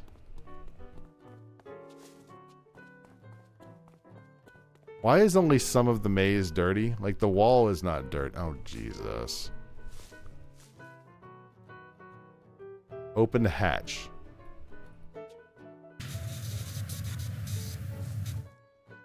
Where's the hatch? I see it pop up.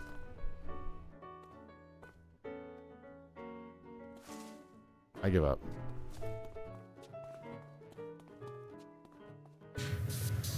Barkley was a hypochondriac. He'd hyperventilate to death if he was captured. I mean, not for long.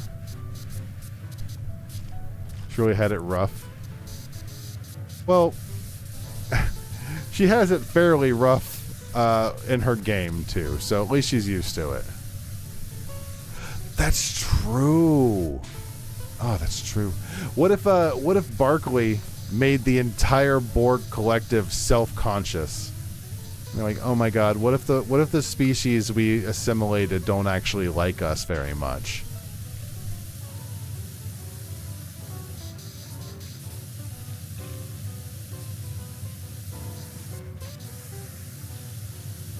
You know what episode I really liked of Voyager?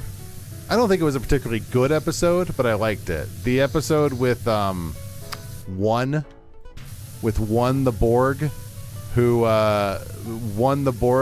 was born out of 7 of 9's nanobot, you know, her nanites, and the Doctor's emitter. I love the fact. My favorite fact of Star Trek Voyager, a lot of the stuff they do, a lot of the stuff the ship does, like, okay, they're in a hard time. I understand it. They're doing what they need to do to survive. I might not agree, but I understand. The one thing I really love is thinking about the mobile emitter. I love thinking about the mobile emitter and that they just don't care that they have an artifact from the future and they're just using it. They're just straight up using it. And I get why. For obvious reasons, they want the Doctor to be able to walk everywhere on the ship for the show, and for actual story reasons, they want the Doctor to be way more mobile. That is a artifact from the future, from the 29th century. And if the Borg got a hold of that shit, you saw what it did to One. It gave him internal shielding. It gave him, like, super armor. It gave him, like his own teleporter, which, you know, God only... We were talking about teleporters earlier. I think that One's own teleporter abilities, who even knows what they can do with that? Like, what if he teleported himself into the, you know, he somehow Tuvixed himself through his own matrix? I don't even want to think about that. I also don't really know much about Hugh. Hugh was like the good Borg, right?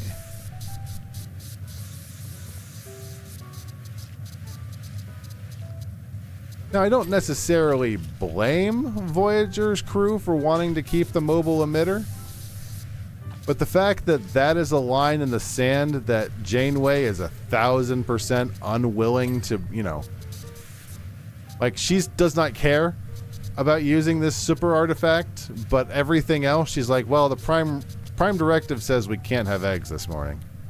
I don't know what to tell you. It's in the rules. He was the one they adopted in TNG before sending him back to the Borg. Did he just become a drone again? Did he know that would, you know, did he want to go back? Or did they just say, yeah, we're allergic, sorry, and just send him back to the collective? He was never not a drone?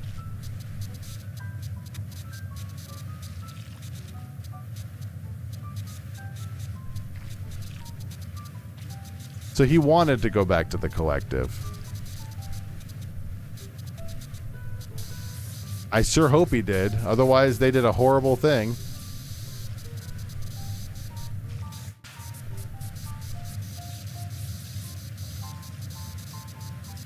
Talked a lot about Star Trek tonight.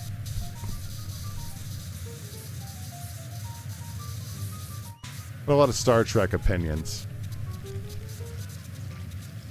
I still think First Contact is the best Star Trek movie, but I haven't seen the new ones, so I can't say anything about the J.J. Abrams version.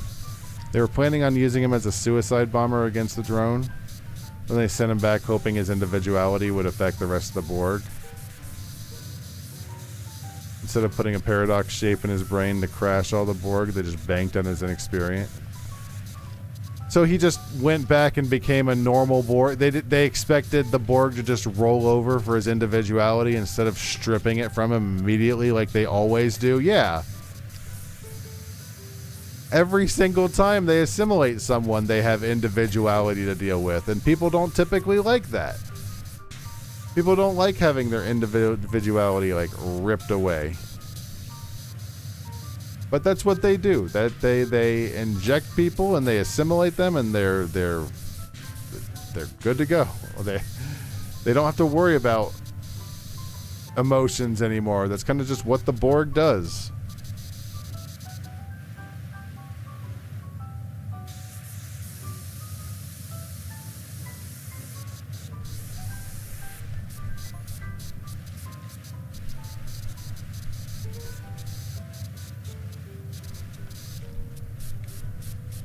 Thought in a brief moment before they wiped his memory so he can infect. But that doesn't work that way. That feels like a huge risk. You and some of the others were... I feel like I remember that being a book of Data and Hugh being involved. It's like I know very little about Hugh other than that he was in one of the Star Trek Next Gen books. I used to actually read Star Trek Next Generation books. They were fine. They were not unpleasant books to read. I am so tired of this. I think I'm so tired of this hedge maze, and I think we're just about, you know what, we're close enough. I'm a very sleepy boy, and I think it has been a long day and a long week, and we have had a lot of fun conversations, but I'm really sleepy. So I think I'm going to go to bed.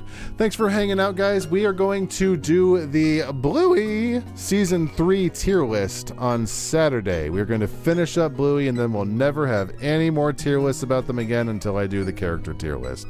That, however, is on Saturday. Until then, have a fantastic day. Have a fantastic night. Enjoy yourselves. Be safe. Drink a lot of water. Listen to people who care about you. Bye. Love you. Mwah.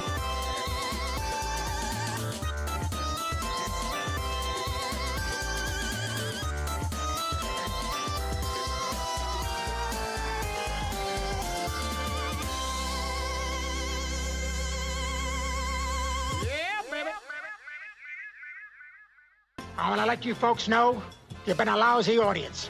So get lost. See you later.